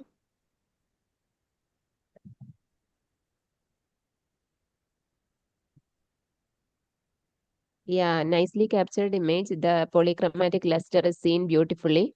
I think it is already done by some other person, no, in the previous this thing. Yes, Nothing, ma'am. nothing much to add. Actually, beautiful image. Thank you, Yeah, ma'am. I would like to ask Dr. Simran, Yes, ma'am. did you rule out any other association with Christmas tree cataract? When you see this, did you rule out something else, any systemic condition in the patient? Ma'am, actually, we inquire about the patient that if she is taking any drugs about something or if she is experiencing any, because basically this Christmas tree is found in the myotonic dystrophy. So we inquired about if she has any muscle weakness or she is experiencing any kind of gripping disturbances or something, but she refused of everything. And then it can also be found in some in a normal patient also of diabetes or if experiencing cholesterolemia. So we didn't inquire much. Yeah. That was enough. Myotonic dystrophy, that's important. Nice. Thank you, ma'am. Thank you, ma'am. We'll be moving on to the next by Dr. Bahubali. He's a senior resident at RB Center, AIIMS, Delhi. He's submitted this image of post-traumatic cataract. Dr. Bahubali, you can go ahead with the description. Yes, ma'am. It's a case of post-traumatic total white cataract in a 15-year-old patient with superior iridodialysis, giving a half moon appearance due to superior iridodialysis. Right. Thank you. Dr. Remy, would you like to add some comments or have some questions for the photo? Yeah, actually, the photograph looks means like a mirror image of the lower half because of the reflection of the lower half. So, yeah, how did you manage this patient, Doctor? Yes, ma'am. We did a lens aspiration and the single piece oil in the bag was placed and There was no since subluxation or anything. no, there was no Because subluxation. iridodialysis means this was superior, no? Did Yes, you ma'am. means what did you do? SACS or a phacoemulsification? What? Fake lens aspiration was done. Lens aspiration. No, I am asking you because that part is superior, no? Yes, So ma'am. with what type of wound you created, whether it was an means what type of lens you have put? Yeah. Temporal incision was made and the iris hooks were placed to just to enlarge the pupillary size, and then lens aspiration was done, and the patient was a 15-year-old, so it was not difficult to do the lens aspiration. So Yeah, that's true. Lens aspiration you had done. yes, ma'am. You put an means in the bag IOL a 3-piece Yes, means a ma'am, in the foldable bag. single piece. Yes, single piece oil in the bag. Okay. Yes. Thank you. We'll move on to the next image by Dr. Dipanshu Agrawal. Layers tell the tale. Sir, please go ahead with the description. So this was a routine case of a 5-year-old boy who was brought for ophthalmic evaluation, where the child was noted to have bilateral lamellar cataract, and it is a beautifully captured lamellar cataract, where the child was planned for lens aspiration along with PPC and IL implantation. Thank you.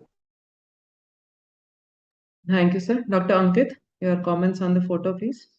Yeah, wonderful picture. And we see these kind of cases maybe once in a month or so. So, Dipanshu, what would you suggest? I had recently had a patient who wanted a multifocal IOL to be put in his 5-year-old child.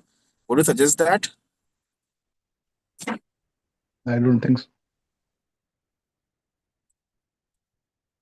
A very nice picture. Thank you. Thank you, sir. For the next submission by Dr. Rohit, Vikram and Betal, as you've put it, please go ahead with the description. Good evening. So here the vitreous is peeking through the zonules and it is challenging the surgeon to come and tackle it. So it was a post-traumatic cataract with zonular dialysis and vitreous prolapse into the AC. There are some pigmentation on the vitreous. It's a slit image. And then the patient was operated with the CTR and vitrectomy and 3-piece IOL in sulcus. Thank you. Thank you. Dr. Ishan, your comments on the photo. Yeah, just a quick question. It's a nice image and a good play on Vikram and Betal. Just a question. I mean, you said you put a 3-piece in the sulcus. So you used a CTR. I mean, was there a reason why you didn't put it in the bag after a bag fixation with a CTR and a CONE? And in case of a CTR, again, with time, it does tend to crumple a little. So a sulcus-based lens, won't it, without a capture or anything, won't it cause any problem? As it was a traumatic cataract, so only the area of zonular dialysis were weak and rest of the zonules are pretty stable. So I hopefully it will stay. I guess. Nice image. Thank you. Thank you. So we'll be moving on to the next image by Dr. Bhakti. She's an assistant professor and cornea consultant at Srimati Kashibai Navagam Medical College and Hospital in Pune. I think it's better that you go ahead with the description as well as the caption. Good evening, everyone. Before explaining the photo, I would like to give a brief history. This young male presented with diminution of vision over 6 months with a history of trauma around his eye and somewhere around his forehead in that area while he banged on a pillar and he was under influence of alcohol. So maybe we can rightly call this image as alcohol hitting hard in the wrong place. So this image is taken with a smartphone through slit lamp in diffuse illumination and good magnification and good light. As you see, it shows an inferiorly subluxated traumatic cataract and approximately 6 to 7 clock hours of zonular loss. Yeah. And we have planned, we had actually thought of two approaches. One would be with a CTR ring and anterior segment approach, or second one would be a lensectomy, pars planar lensectomy. And the patient has sadly not come back to us in the last 2-3 weeks. So we're waiting. Thank you. Thank you. Dr. Arshif, your comments on the photo, please. Very nice eclipse that you've shown. Dr. Bhakti, do you not think that a CTR might not suffice? There seems to be more than Yeah, 180 degree Sioni, of we can consider that, or that is what I was just thinking of, a pars planar approach and a lensectomy, because the lens was moving a lot. It was very wobbly. Like, in the stable image, it looks okay. But when we were telling the patient to look in different gazes on the video, if the video would have been taken, it would have been better understood. So pars planar approach would be better, I feel. So you probably can ask the patient to lie down supine and see where actually the lens falls. That might help. Yeah, that can be done when he comes next. Thank you. And because this was visible even through a undilated pupil. The sublux, so maybe the lens is moving a lot, probably. Okay. Thank you. Over to you, Dr. Abrar. I think you can go ahead with the description now. Yeah, the next contestant is Dr. Megha G from Arvind Hospital, Salem, and her picture is on when cataract mimics infection. Go ahead, Miss Dr. Megha. This image actually shows pseudo hypopyon. It's a case of when we first see, we may consider it as maybe hypopyon with infection and everything. But on close examination and asking good history, we'll realize that it's basically a phacolytic glaucoma in a hypermature cataract, and there is leakage of lens proteins, and it's mainly because of which triggers a macrophage accumulation. So at first go, you may think of it as a hypopyon, and we should also consider other differential diagnosis, and thorough history and examination are important, is what I would like to suggest. Thank you, ma'am. Dr. Anujit, your valuable comments, sir. I think you've actually described the image much better than you've captured it, but actually describing such an image is very important, especially for people listening in, because to understand all the clinical findings to pick up the actual diagnosis is important. I'll just ask you one line on how you manage this case particularly, because it's helpful for those who are listening. Yeah, since intraocular pressure was quite high, we started her on topical antibiotics, steroids, and anti-glaucoma medications with cycloplegics. And after 2 days, we did a manual small incision cataract surgery, and we could place a 3-piece ILN bag. The bag was a little bit weak, but we could manage well, and she had good post-op vision as well after about 1 week. Okay. Right, thank you. Thank you, sir. Thank you, ma'am. Thank you. Next submission is from Dr. Dhania, a postgraduate, Sunset of Sight. Go ahead, Dr. Dhania.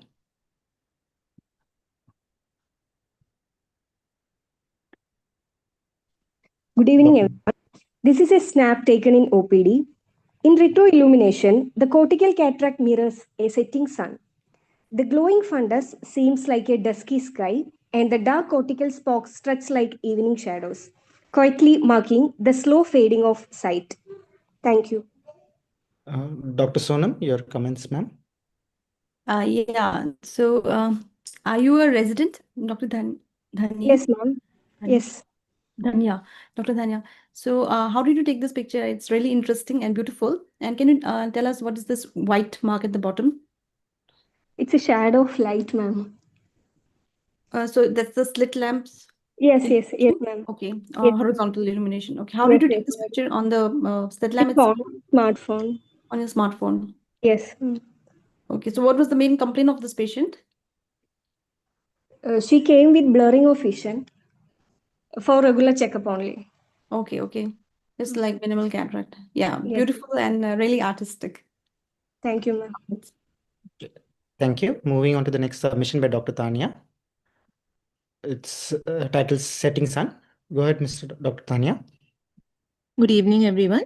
This image was taken in a screening camp with an Android phone. The picture shows a dislocated cataractus lens of a 65-year-old male who sustained blunt trauma with a wooden stick in his left eye. There is an inferior subluxation of the lens, which was associated with iridodonesis. Then the picture was taken with dilated pupil when the patient was asked to look at down gaze. Thank you. A nicely captured image, ma'am. I'd like to request Dr. Ramya for her valuable comments. Yeah, very nice image. I just Thank want you. to know how did you manage this case? Means like there was almost was it dislocated into the anterior vitreous or just a subluxation only? Ma'am, on screening, it looked like a subluxation, but on further evaluation, it was a dislocation in the vitreous. And the So how patient did you is manage? planned. Yes, ma'am. The patient is planned for a pars plana vitrectomy with lensectomy with SFIOL implantation, ma'am. So the cause for dislocation was trauma, right? Yes, ma'am. Okay. Thank you. Thank you. Thank you. Next submission is by Dr. Ashutosh. Iris mammaliations. Good evening, everyone. Actually, I just want to highlight that the typical pattern of iris scripts and furrows is lost in this case, where we see distinct filiform protuberances. This gives a spot diagnosis of iris mammillations. Two things I would like to highlight. First, this has to be differentiated from the Lish nodules, which are more mushroom-shaped, dome-shaped protuberances and pathognomic of neurofibromatosis type 1.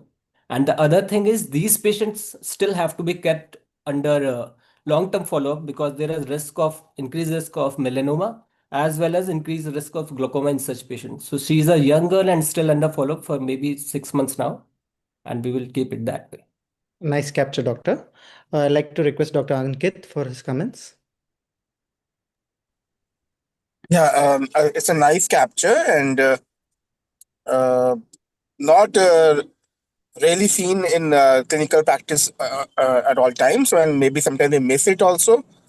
But a very good picture. Thank you. Thank you. Moving on. The next submission by Dr. Riddhi.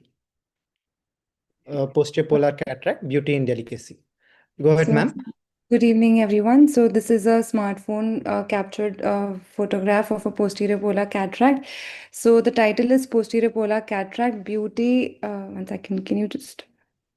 It's obstructing the title. Yeah. Beauty, yeah. Sorry. Yeah. Posterior polar cataract, beauty and delicacy, challenge in depth. So this is one cataract where my mentor has always told me where perfection is the enemy of good. So in the caption, I've tried to describe the feeling of a surgeon, what goes through in the mind of a surgeon while they're operating a posterior polar cataract. So here it goes: sweat dripping, heart racing. Every move replayed from years of learning. Each step is deliberate. Each pause is intentional. The target is clear. Protect the delicate posterior capsule while striving for nothing less than 6/6 in a vision. No force, no haste, only respect for anatomy and trust in experience. In this moment, precision outweighs speed and calm conquers fear. This is posterior polar cataract, where mastery lies not in bold moves, but in control, restraint, and quiet confidence. Thank you. Nicely written poem, ma'am. I'd like to request Dr. Ashi, ma'am, for her comments.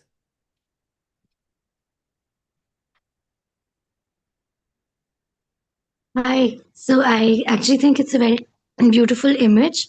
And do you actually classify your posterior polar cataracts or ESOCT before management?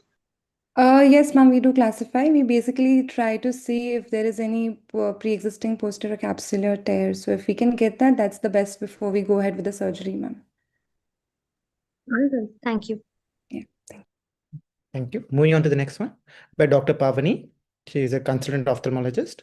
Her submission is on posterior polar cataracts, a surgeon's dread. Go ahead, Hi, doctor. good evening all.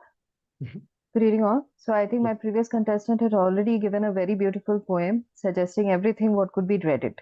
So this is again a posterior polar cataract, and this is a retroillumination picture taken by an iPhone through the slit lamp. So it shows a classic discoid concentric posterior polar onion ring configuration. Now, this is extremely classic of any of your posterior polar cataracts, but what you're actually looking for are subtle signs which could show that your posterior capsule is involved. Now, what are those signs? Some are, you can look for like oil-like droplets in the anterior vitreous. This would indicate that there is a breach in the EPC and then the cataract has kind of dripped behind. And also dense peripheral white spots and marginal riders, which indicate the posterior capsular involvement. Now, this picture is it shows a frank breach in the posterior capsule. So every PPC is a dread to the surgeon until after they come out of the surgery. But this was a dread even before, even at the slit lamp. Yeah, thank you. Thank you, ma'am. I will request Dr. Ishan for his comments. Yeah, I mean, posterior polars have been described, very well described signs. I would just like to add that in case of a posterior polar for anyone, residents especially, always be prepared for a rupture. It can even happen at the last stage when you're hydroing your wounds. So always, keep in mind that it can rupture at any time. And there's a very good technique described by Dr. Vasavda sir, flower petal, which wonderfully works very well for such kind of cataracts. And he has also described an inside out hydro technique, which is wonderful. So anyone who's interested can go ahead and read about it. Thank you. Thank you. Moving on to Dr. Nandita, a fellow at Arvind Hospital, Madurai. Dr. Nandita, ma'am. Okay. I'll just read the description. Her submission is on dusting of the lens, the cerulean nebula. This is a slit lamp photograph capturing the stardust morphology of a cerulean cataract, a distinct form of congenital lens opacity. The image reveals multiple discrete punctate bluish white opacities scattered throughout the fetal and the infantile nucleus and the cortex. These blue dots are characteristics of this non-progressive condition, often appearing as a delicate constellation against the amber hue of the iris. While typically asymptomatic and rarely requiring intervention, cerulean cataracts are of significant clinical interest due to their unique appearance and genetic associations, often linked to mutations in crystalline or connexin genes. Since the presenter is not here, we'll move on to we'll skip the discussion. Moving to the next. I'm so sorry, sir. I'm so sorry. I'm traveling. Yes, sir, please. Sure. So, Dr. Ramya, a valuable comment. Yeah, this is a very nice picture. Yeah, this is otherwise called as the blue dot cataract. Yes, ma'am. Yeah, as you mentioned, there is no need for surgery. Most of the time, it is visually insignificant. Yeah, I think you have described it very well. Yeah, good. Thank you. Thank you so much, ma'am. Thank you. Thank you. Moving on to our serial contestant, Dr. John, sir, and his submission in this category, Anatomy of a Morganian Sunset, Sinking of the Titanic. Go ahead, sir. Thank you. So this particular cataract, this is a Morganian cataract with a sunken nucleus. And if you look at the slit image, you can make out the sunken brown nucleus in both the thin slit as well as a larger slit. But with the anterior segment OCT, you can actually see that the nucleus is tilted forward, fallen down. So this unsinkable nucleus has actually got sunk, and this is a little difficult cataract to manage. So you have to be very careful. You have to form the anterior chamber. You have to milk out the fluid very carefully. So I typically go in with after putting visco, I go in with the needle upside down and suction out the fluid, and then go ahead with the surgery. And the nucleus will be floating around. Beautifully described, sir. Dr. Sonam, ma'am, for her comments, ma'am. Yeah, hats off to Dr. John for taking such amazing photographs, and it shows that you are an artist at the same time and a surgeon. And especially those images, when you have taken images from two different angles, because at one angle we can see the sunken nucleus better, and the OCT also shows it beautifully. And yeah, no more questions because we've already mentioned all the steps that you would take and things. Yep. Yeah, wonderful images. I enjoyed watching all of them. Thank you. Moving on to our next contestant, the previous season's winner, Dr. Samir, and his submission this year is on zonular ballet. Yeah, go ahead, sir. Yeah, a very good evening to everyone. So the image is titled as Zonular Ballet of the Sun. Marionette lens takes on a new stage with rays of sight. So this is a slit lamp photograph taken using iPhone 16 Pro in retro and oblique illumination, depicting a case of simple ectopia lentis where a subluxated crystalline lens is seen along with zonules. In retro illumination, the lens resembles a glazed sun and the zonules resemble the sun rays. It appears as if the sun is dancing in the form of a ballet, poised and delicate, as are the zonules in this case. Marionette is a puppet which is controlled by strings. In this image, we see the lens behaving like one, a puppet, controlled by the zonules, the rays of sight. Thank you. Beautiful image captured, sir, and beautifully described. Dr. Ramya, ma'am, your comments, please. Yeah, I loved the caption as well as the description. That's more important in this case, I believe. You have well described the ballet and the how the zonules have rays of sun. Okay, very good. Nice Thank you. image. Thank It you so is much, ma'am. yeah, well done. Yeah. Thank you, ma'am. Thank you. Moving on to the next one by Dr. Mansi. Dr. Mansi, go ahead. Good evening. So this is I've titled it Aankhon ka Tara, where we can literally see a Tara inside the eye. So this is a rosette shape or a star shape or flower shape cataract. So actually in ophthalmology, there's so much artistry and so much beauty, and this beautifully shows the rosette shape cataract formed by trauma. And this is such an irony where so much beauty is born out of tragedy. So that's it. Thank you. Well put, Dr. Mansi. Dr. Sonam for her comments. Yeah, Dr. Mansi, beautiful image. How old was this patient? I'm a 25-year-old. Okay, so quite a young patient. And so how did you manage? Because the cataract seems to be a little faint itself, right? So how did you manage the patient? Ma'am, phacoemulsification. Okay, so his vision was quite poor? Yes, ma'am. Cataract. Anything else that you took into account? No, ma'am, there was no complication. Trauma? Ma'am, there was trauma, but there was no other problem in the eye.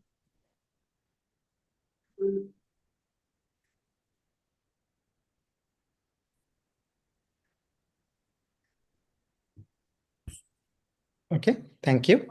Let's move on to the last category. I'll hand it over to Dr. Anup sir and Dr. Lipi ma'am for the final. Okay, so moving on to the next and the last category, cataract complications uncovered. After looking at all the images of the OPDs, now let's move on to something more complicated. And for a better discussion, we'll start with Dr. Simran. Please go ahead, the image. So, the title of my image is A Surgical Cry for Argentina as the Capsule Gives Away. So, this image was captured by me during my first year of residency when my consultant was operating on a case of mature cataract. And I have always heard about that there is some complication known as Argentina flag, but this was the first time when I have actually seen it. So, basically, this is a very characteristic complication that is encountered during the cataract surgery of the intumescent or hypermature cataracts, and it occurs due to the raised intralenticular pressure. So, moving on with the cataract surgery, what we have to take care of is that we have to aspirate some matter and then complete the rexes and then aspirate out the remaining thing, keeping in mind that uh, that the tear doesn't extend to the beyond the equator, and this was it. Thank you. Yeah, Dr. Simran, that is one of the very common intumescent cataract complication which we encounter during the time of our surgeries. We'll move on for the comments to Dr. Sonam. Please, your input. Yeah, Dr. Dr. Sonam, are you there? Simran, you fully. I just want to know. Yeah, can you hear me? Yeah, you Yes, are ma'am. audible. Yes, ma'am. Yeah, can you hear me? Yeah. So beautifully captured image. Yes, ma'am. Thing I want to know that in this particular patient, how did you manage this rexus, radial tear of the rexus? What did you do? Very next thing that you did in this case? Ma'am, actually, this wasn't done by me. It was done by my consultant.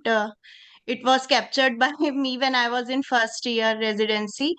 So, what he did was he aspirated out some matter at that. He aspirated out that matter and then complete the rexes and then done the full phacoemulsification after that.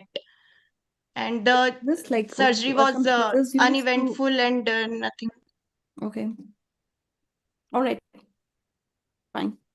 For the instance, we will consider all the images of the participant itself since it was submitted by them. So whatever questions are being asked, you have to answer accordingly that what will you do at that point of time as per your own what you call convenience, knowledge, and your own decisions. Okay, anyway, moving on to the next image, Dr. Megha. Please proceed with the image. Yeah, so this is a image of an intraoperative screenshot wherein you can see a zonular dialysis inferiorly as a surgeon is trying to prolapse a dense black cataract from the superior SICS wound. So 3 points here why I've titled it as a tunnel too tight is one thing, the cataract density is too much. Secondly, probably the width of the tunnel was less, and also there was excessive visco or fluid which is put into the bag, which has led to the zonular dialysis when the nucleus is being extracted. So 2 points which I feel the juniors should remember at this point is one thing: assess the cataract density and make a larger tunnel in such cases. And instead of pushing in more visco to bring out the nucleus, you push the posterior lip of the tunnel more so that the cataract comes out more easily. So we can visualize the zonular dialysis, which is there right at the inferior part around between 4 to 8 o'clock, I guess. Thank you. Any change, Dr. Megha, for the rexus? What will be the ideal size of the rexus you will do for this case? Since it's a smallish and cataract surgery, if we are good with it, the largest would be good. If not largest, even can opener, I think will be better so that we'll give less stress to the zonule. Dr. Arshi, your comments? I think it's a very good learning image, especially for the residents, because they tend to mess up the wound architecture sometimes because of their learning curve. So it tells you about the adequacy required for your rexus as well as your tunnel and how much of an importance it plays, especially in hard cataracts. Thank you for sharing this, Dr. Megha. Thank you. Thank you. Just one point, along with during the time of the nucleus delivery, we can always have a superior rectus counter force, which will also open up the tunnel and ease our nucleus delivery during the time of extraction. True. Okay, we'll move on to the next image by Dr. Ashutosh. Please, Dr. Ashutosh. So, sir, this is an elderly male on tamsulation with the grade 2 cataract and a poorly dilating pupil. So, this was the first time I was using a Maljunian. And this is the first post-op day photo. So, it shows us an irregular atonic pupil margin. And if you will see closely, there will be a localized iris tissue loss at 6 o'clock.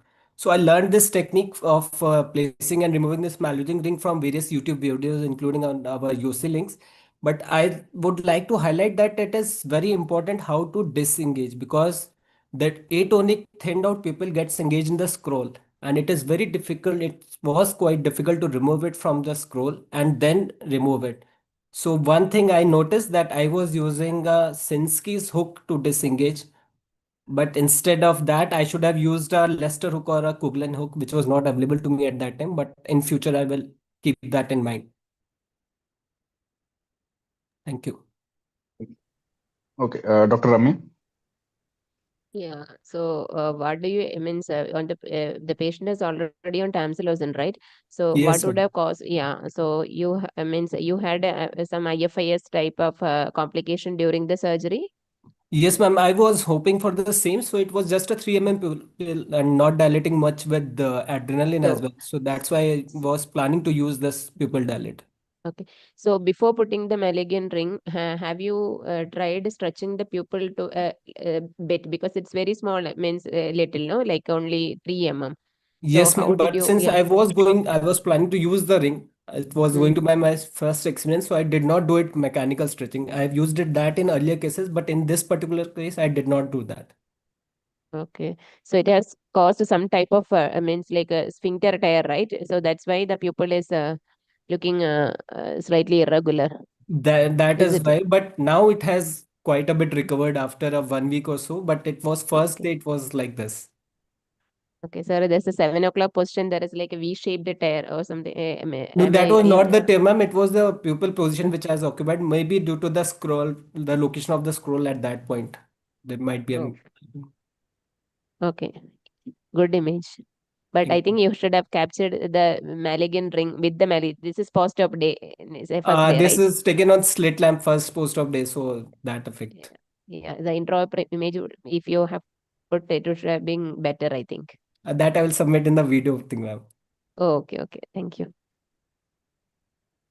So we'll move on to the next image. We have Dr. John sir again, and the image is, so you can describe the image.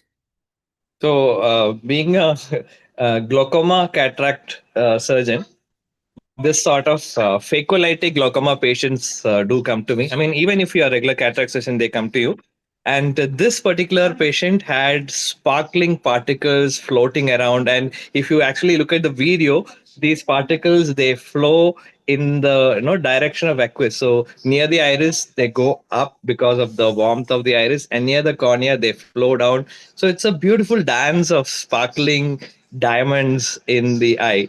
But even though it's all diamonds and glittery, it is not good. It's a very difficult surgery. So all that glitters is not good. It's a celestial, beautiful storm, but it is a storm. Thank you. Fully captured image, sir. I would request Dr. Ishan for his comments.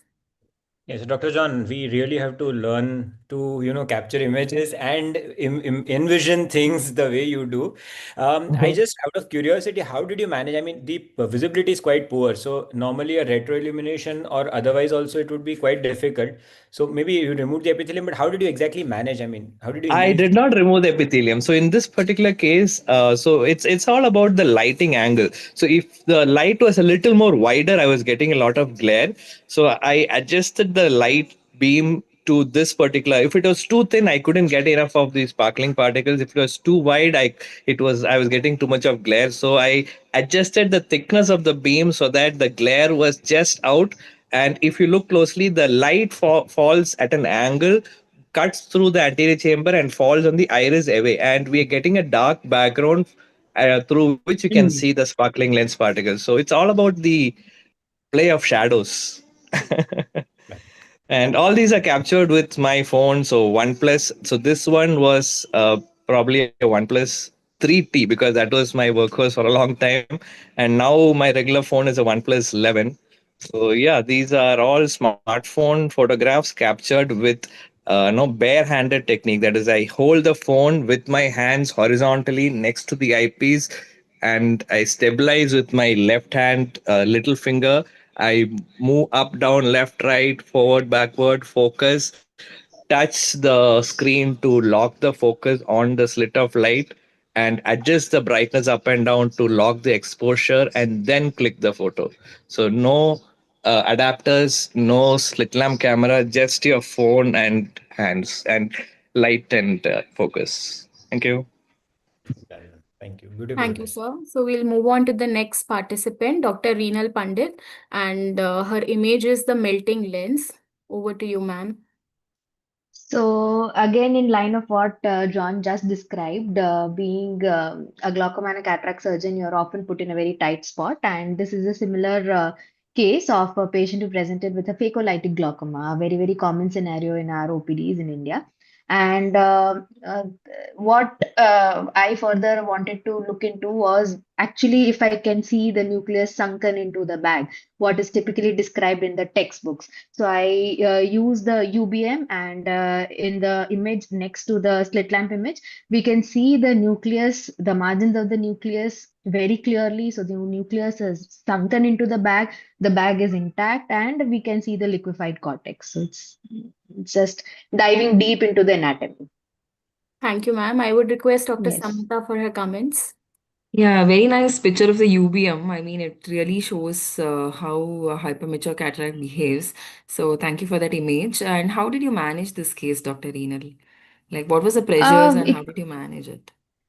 So it was a very recent onset thing. So luckily, the pressures were fine with the medications. And once the pressure was controlled, we did an SICS for this patient, and we could place the lens in the bag.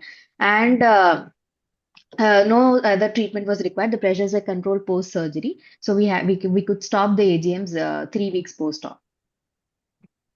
Right. Since it So was would a you, recent acute onset, yes. yeah, so if the pressures were controlled and otherwise it was okay, would you ever attempt a phaco in such cases? Like, do you think?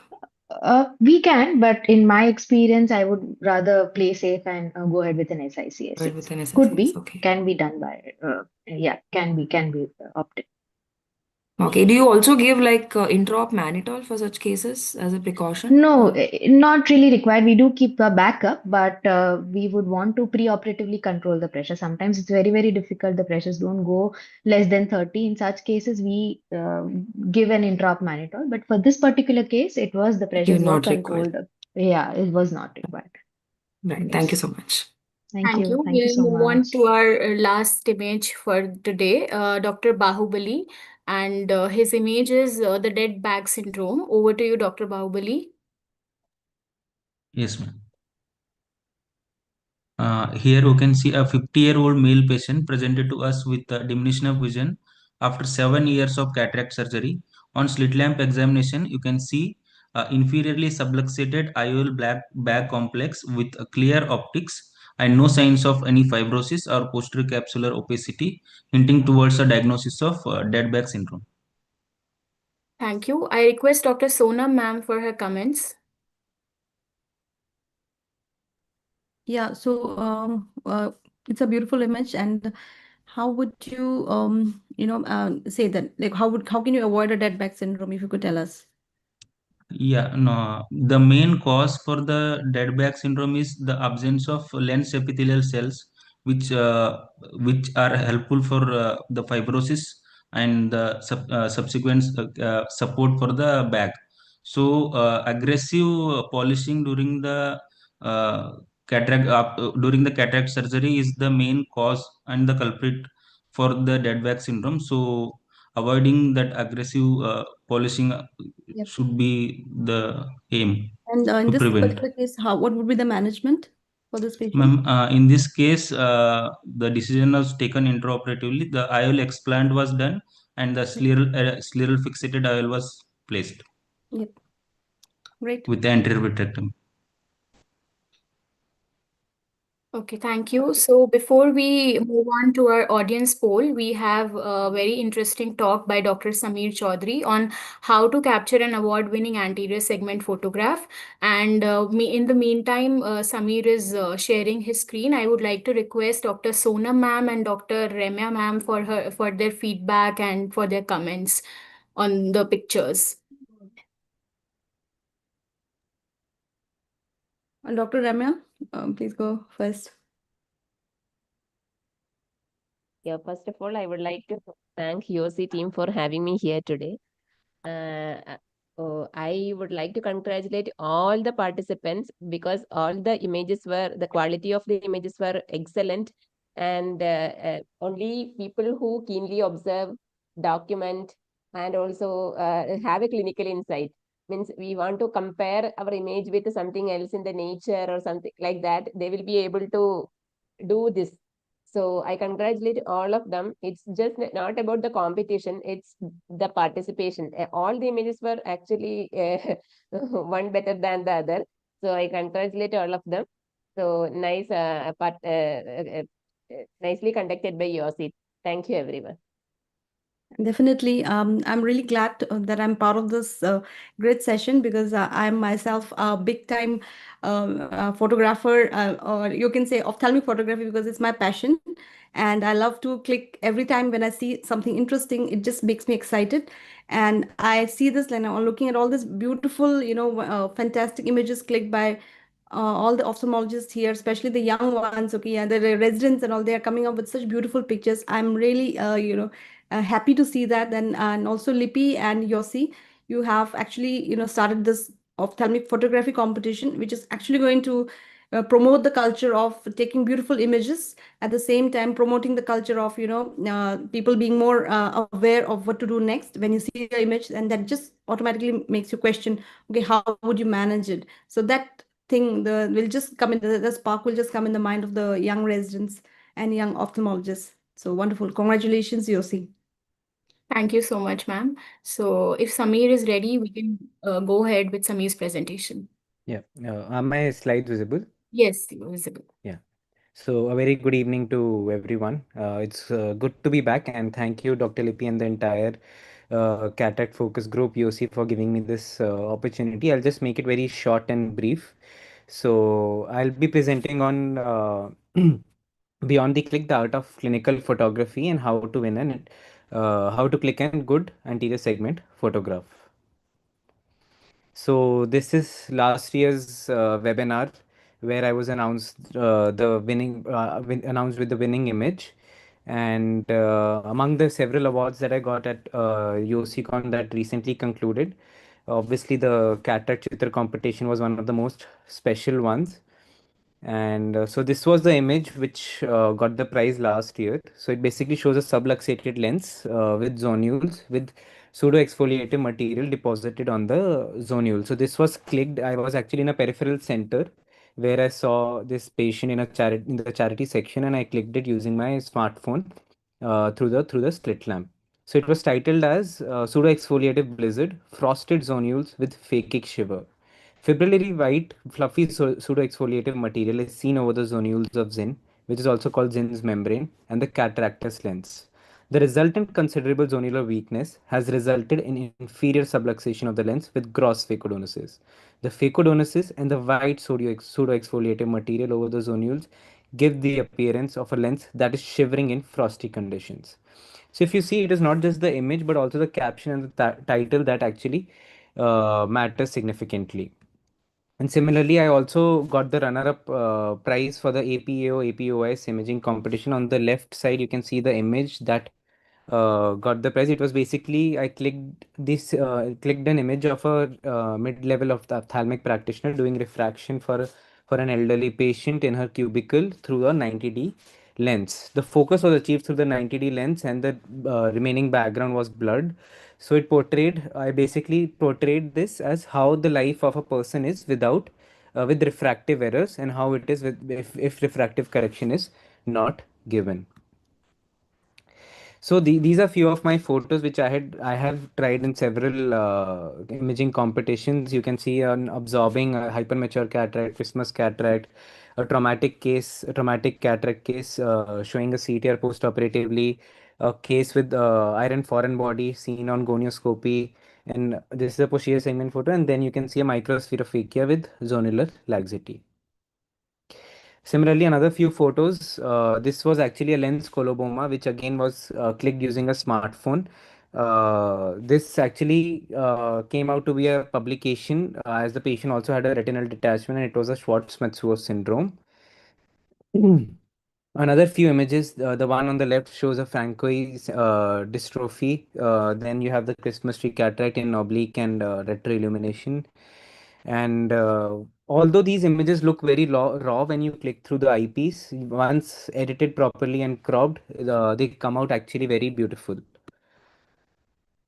Similarly, another few images, another case of trauma showing with traumatic conidia showing the ciliary processes, zonules, persistent pupillary membrane, cerulean cataract, and flictinular conjunctivitis. Another few images, pseudo exfoliation, zonular cataract, silicone oil bubbles, blood in Schlemm's canal, Gillespie syndrome showing circumpupillary hypoplasia, and so on. So, as I already told, this had come out to be a publication. So how do I click? I click most of my photos using my smartphone. So before I had an iPhone 13, which then I upgraded to iPhone 16 Pro. So what I do is I first disable the macro mode. So I'll just show in the clip here. So if you see on the bottom left, when you take the phone anywhere close to a close focus, for example, the eyepiece of a slit lamp, it will display this macro mode. So you have to disable this first, then only you are going to achieve the particular focus. After that, I increase the focus slightly to 1.6, increase the zoom to 1.6, and then I tweak the settings of the slit lamp. Whether I, depending on the pathology that I want to document, whether a 10x or a 16x would be required, I change is accordingly. I'll change the illumination as well. And it's not like I get the perfect image in the first go itself. It takes at least 10 to 12 tries. Then only I'll get a very good image. Your hand should be stable enough. The patient should be cooperative enough, and you should not, the patient should not get irritated, or you should not, the patient should not be suffering in the process. So that is the thing. One other thing that I want to tell is, majority of the times we often ignore very common cases as well, but I usually document even very very common cases, say pattern abrasion, or even say pyogenic granuloma, because these are important to document. You might require them in your future presentation, or even to educate someone, or you don't know when any image might come very handy. So as I already told, oblique, retro, or diffuse. For example, as Pranita ma'am had told, if you want to document in for pathology like glistenings, or you probably might use a retro illumination. Ideally, it is better to document the images, the pathology, in two or three illuminations. For example, a PPC, you might document in retro and diffuse, oblique, both. For example, a cerulean cataract might show up better in a diffuse illumination. So you have to choose accordingly. And diffuse illumination, usually the it's better, yeah, that you, unless and until you have a diffuser installed in your slit lamp, it's always better that you decrease the overall brightness. It will not only decrease the glare to the patient, but also it will reduce the reflections that will come off from the cornea. So it is more of a hit and trial. So if you see, this is a case with dense PXF, and there is a zonular dialysis. So initially, I wanted to document this case. So the patient is actually looking in the extreme gaze where the zonular dialysis is present, so that it shows up more. Initially, when I started with a 10x, and when it was not being shown properly, I increased the zoom, and then slowly with hit and trial, I'll be able to achieve focus. So you can see the iridolenticular gap, the pseudo exfoliation. The iris is also tremulous. You can see the iridodonosis as well. So this actually, you can take a screenshot out of this as well, or this is basically for educational purposes. You want to show someone how pseudo exfoliation looks over zonules, or how iridodonosis looks like.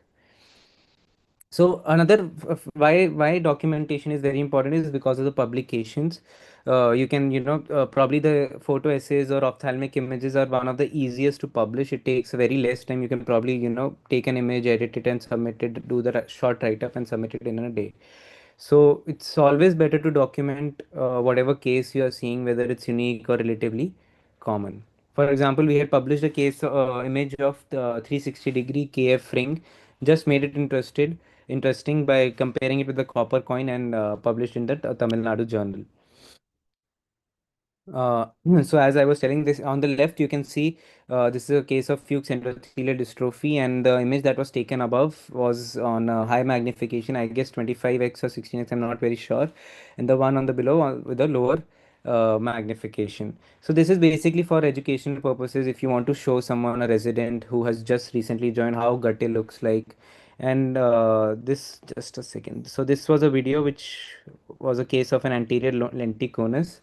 So if you see, if I'm moving the slit, para on the periphery it is flat, but as I comes subaxially, there is a forward bulging or ectasia of the anterior lens capsule. So this, again, all the images or the videos that I'm showing are taken using a smartphone. So here you can see the oil droplet reflex as well, which is seen with lenticonus. So I usually maintain a folder in my phone or my laptop, whatever it is, and it is titled as clinical photo. So whatever images that I'm clicking, I usually, at the same time, I usually shift it to that particular album, so that it is not lost in whatever plethora of images that I am having. So I hope it was useful. You can follow me on Instagram for any particular. I post a lot of opthal related content over there. So probably I don't know whether it was useful or not, but probably these settings might be helpful. And it's all about hit and try and documenting whatever you see. Thank you so much. Thank you, Samir. That was a wonderful insight, and we have a lot to learn from you when it comes to capturing images. So, before we move on to the audience poll, I would like to have closing comments. I would like to request Dr. Prasanna sir to share his feedback and opinion and to address the audience. Thank you. Thank you, Lippy. I think, Samir, to see your excellent collection and growth, I think I've seen you grow, and I think now we have a lot to learn from you. So I was just seeing all the wonderful pictures, and I just thought I'll just share 2 cents of my thing on photography, which may benefit a few people for the next 30 seconds or so. Any photo for that matter, my dear friends. So if you are having a foreign body for that matter, it's how you align it. See the investigations that you use, like an ASOCT, to see how it heals, getting it oriented. And some of the pictures that were there, like if your setup doesn't have an FFA, like a montage one, but you are able to have 7 collective images. You can use Photoshop, as you can see here, to create a montage. We can match the vessels. So all these are do it yourself. You don't need extra instruments. This is the second point that I wanted to say. And you can see these are some of my own images. The whole idea behind these images are you can have histopathological views, as you can see the estrus ovis on the right. You can have AACRS gives you AI section images where I made this flower, which was one of the finalists with the pupil representation, and many more. A DM detachment. You can see this DM detachment. If you have a DM detachment, see how you can get a good photo of it. Go to your anterion. You can see it looks like a lightning. So I think that gave me an idea. I just thought I'll share this candid. Again, this is a normal disk here where you simply do an FFA in a normal disk, monochromatic mode. You get a striking embryo-like image. So I think the sky is the limit, even for a bleb. Comes inside the circle. Yeah. Checkmate. Think, yeah. So if you can see this image here, a bleb, a simple bleb, if you can show it in a multimodal way, right? Anterior segment, anterion with the fundus fluorescent, lot of images. These are all my own images. And if any one of you guys are seeing it, I mean, feel free to reach me out. I'll be happy to share how we took all these pictures, anterior segment, posterior segment, a simple lone vessel in a Sturge-Weber patient, which catches your eye. Just slow down your OP time. Just get the picture, a heart-shaped peripapillary atrophy. And this was one case, a dragon eye. I had a very bad side port. You can see that both the irises, I'm a bimanual surgeon. The irises go on either side. Stop your case. If you have a circular axis and it looks like eye within an eye, just take a good picture. So the inspiration is just there in person, and get it published on the cover images, not only as an ophthalmic image. This is something that I told Samir, and now Samir is also mentoring a lot of people. And aim for IJO, ophthalmology, glaucoma, all the pictures that you guys showed today. I mean, these are some of my own publications. So get it out on the publication, whatever it is, a regional journal, a state journal, or even our Yo Times. So I think these are some of the points. Thank you, Lippy. I just wanted to quickly highlight and share. And this is one app called POTO. I hope you guys have all started using it. If you are not having it, please use it. The major advantage of this POTO app is you can do a lot of collages with your fingers. So once you have 4 images, 5 images, 6 images, I'm just swiping it, and you can do it with your fingers itself, move it here and there. Don't need any computer, and you will download it in HD itself, and you can output it. So you can have your collage in whichever way you want, whichever layout you want. And on the right hand side, you can see the gonioscopy. I'm very particular about the gonioscopic paradox in all my glaucoma cases. So I think I just wanted to share these few points, and all photos were very nice. And I think you guys can just move forward, publish it into literature. I think that should be the end point of this whole meeting by Lippy and the team Cataract Focus Group. Samir, wonderful talk. Again, very proud of you. Keep going. Everything is inspired from you only, sir. No, I keep going. think we need to have a separate workshop or a Yeah. master class from Prasanna sir on imaging. No, we had that last year, but I just thought to the other young ophthalmologists. And another point, Lippy, before I forget, choose videos and then you can take your pictures from videos also. Like Samir was showing a case where the patient was having an eccentric gaze. You won't get a good photograph in that cases. Maybe just put your video mode on, get the photos, a videograph done, and then go back, pause and see whether you are having a right frame. So yeah, thank you. Thank you, Lippy. Thank you, Samir. Again, brilliant talk. Thank you. Thank you so much, sir. So now a lot of people are waiting for the audience poll. So Manjula ji, if the poll is ready, we can have the audience poll right now. Manjula ji.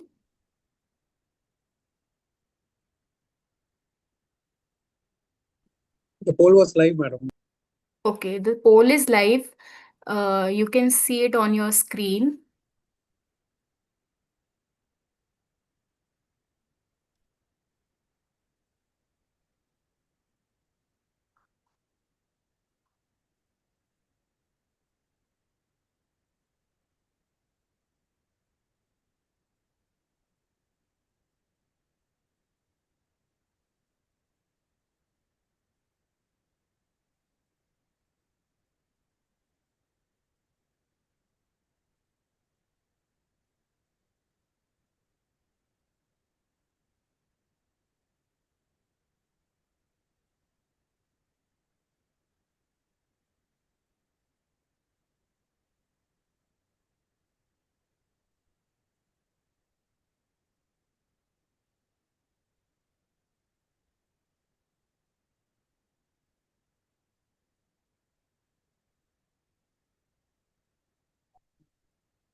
करोगे तो हो जाएगा।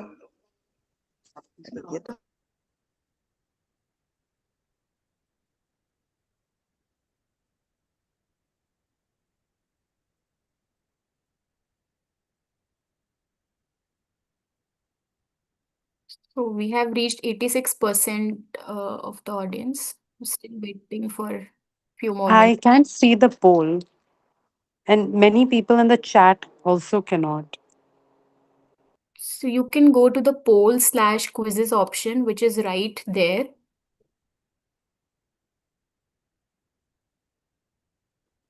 It's not On the right able side to. below. I'm on my phone. Mr. Sai, can you help, please?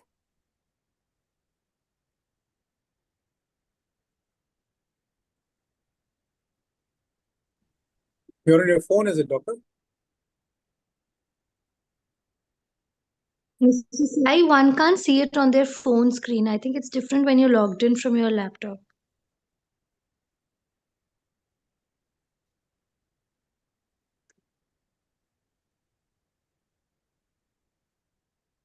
Okay, I think we have reached the 100% voting.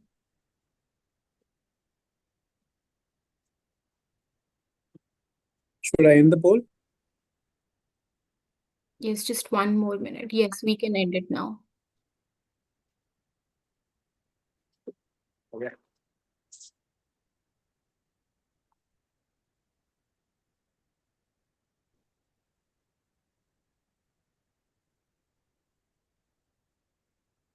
So can we share the results? It's visible for the okay. Right.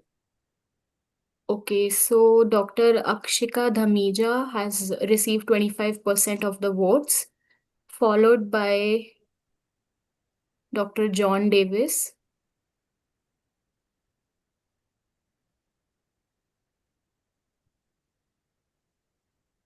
and Dr. Kanchan Sharma. Can everybody see the results? Okay, we have Dr. Dhanya also. Yeah, so the audience choice winner award goes to Dr. Akshika Dhamija. Then we have Dr. John Davis and Dr. Kanchan Sharma.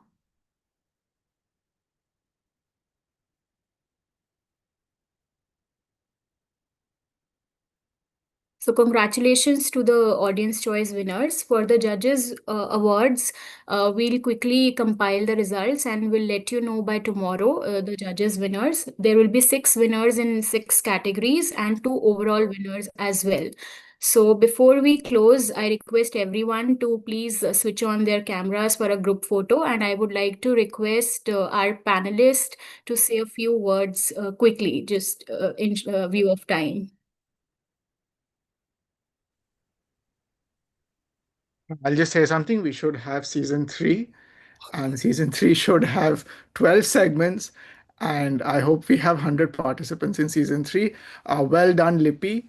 Well done, Dr. Aishwarya. Well done, all the members of Cataract Focus Group. It's not an easy task getting so many people together on a weekday evening. So I just want to congratulate Lippy and her entire team. I think season 3 will require to have episodes rather than having one day. It will require a prelim side of finale. So kudos to Lippy and a marathon webinar conducted. Congratulations.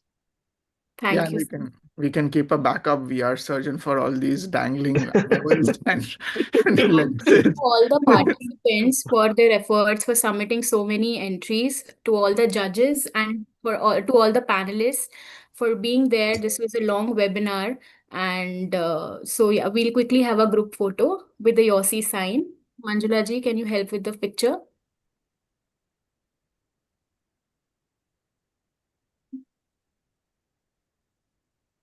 Mr. Sign, are you there? Just a moment. Yeah.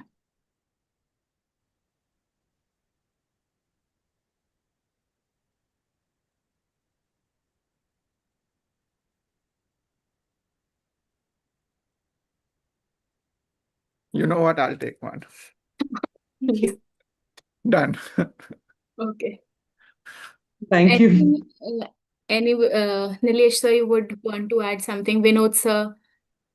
I think it's already too late, but congratulations again. I think we'll take judges' commits. They have worked the hardest. Yes, it is very difficult to sit for 2.5 hours to judge the webinar.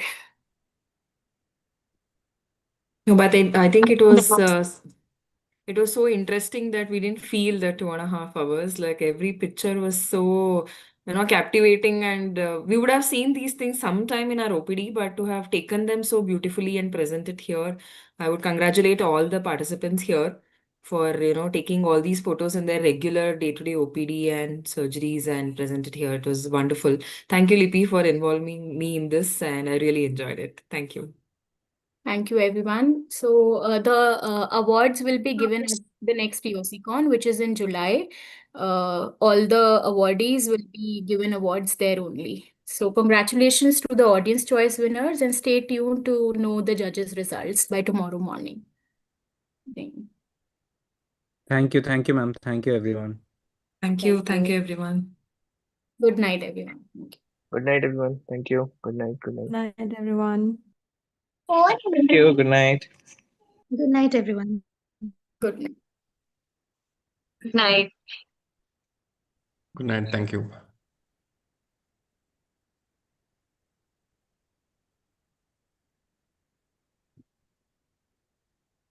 Lippy, congrats.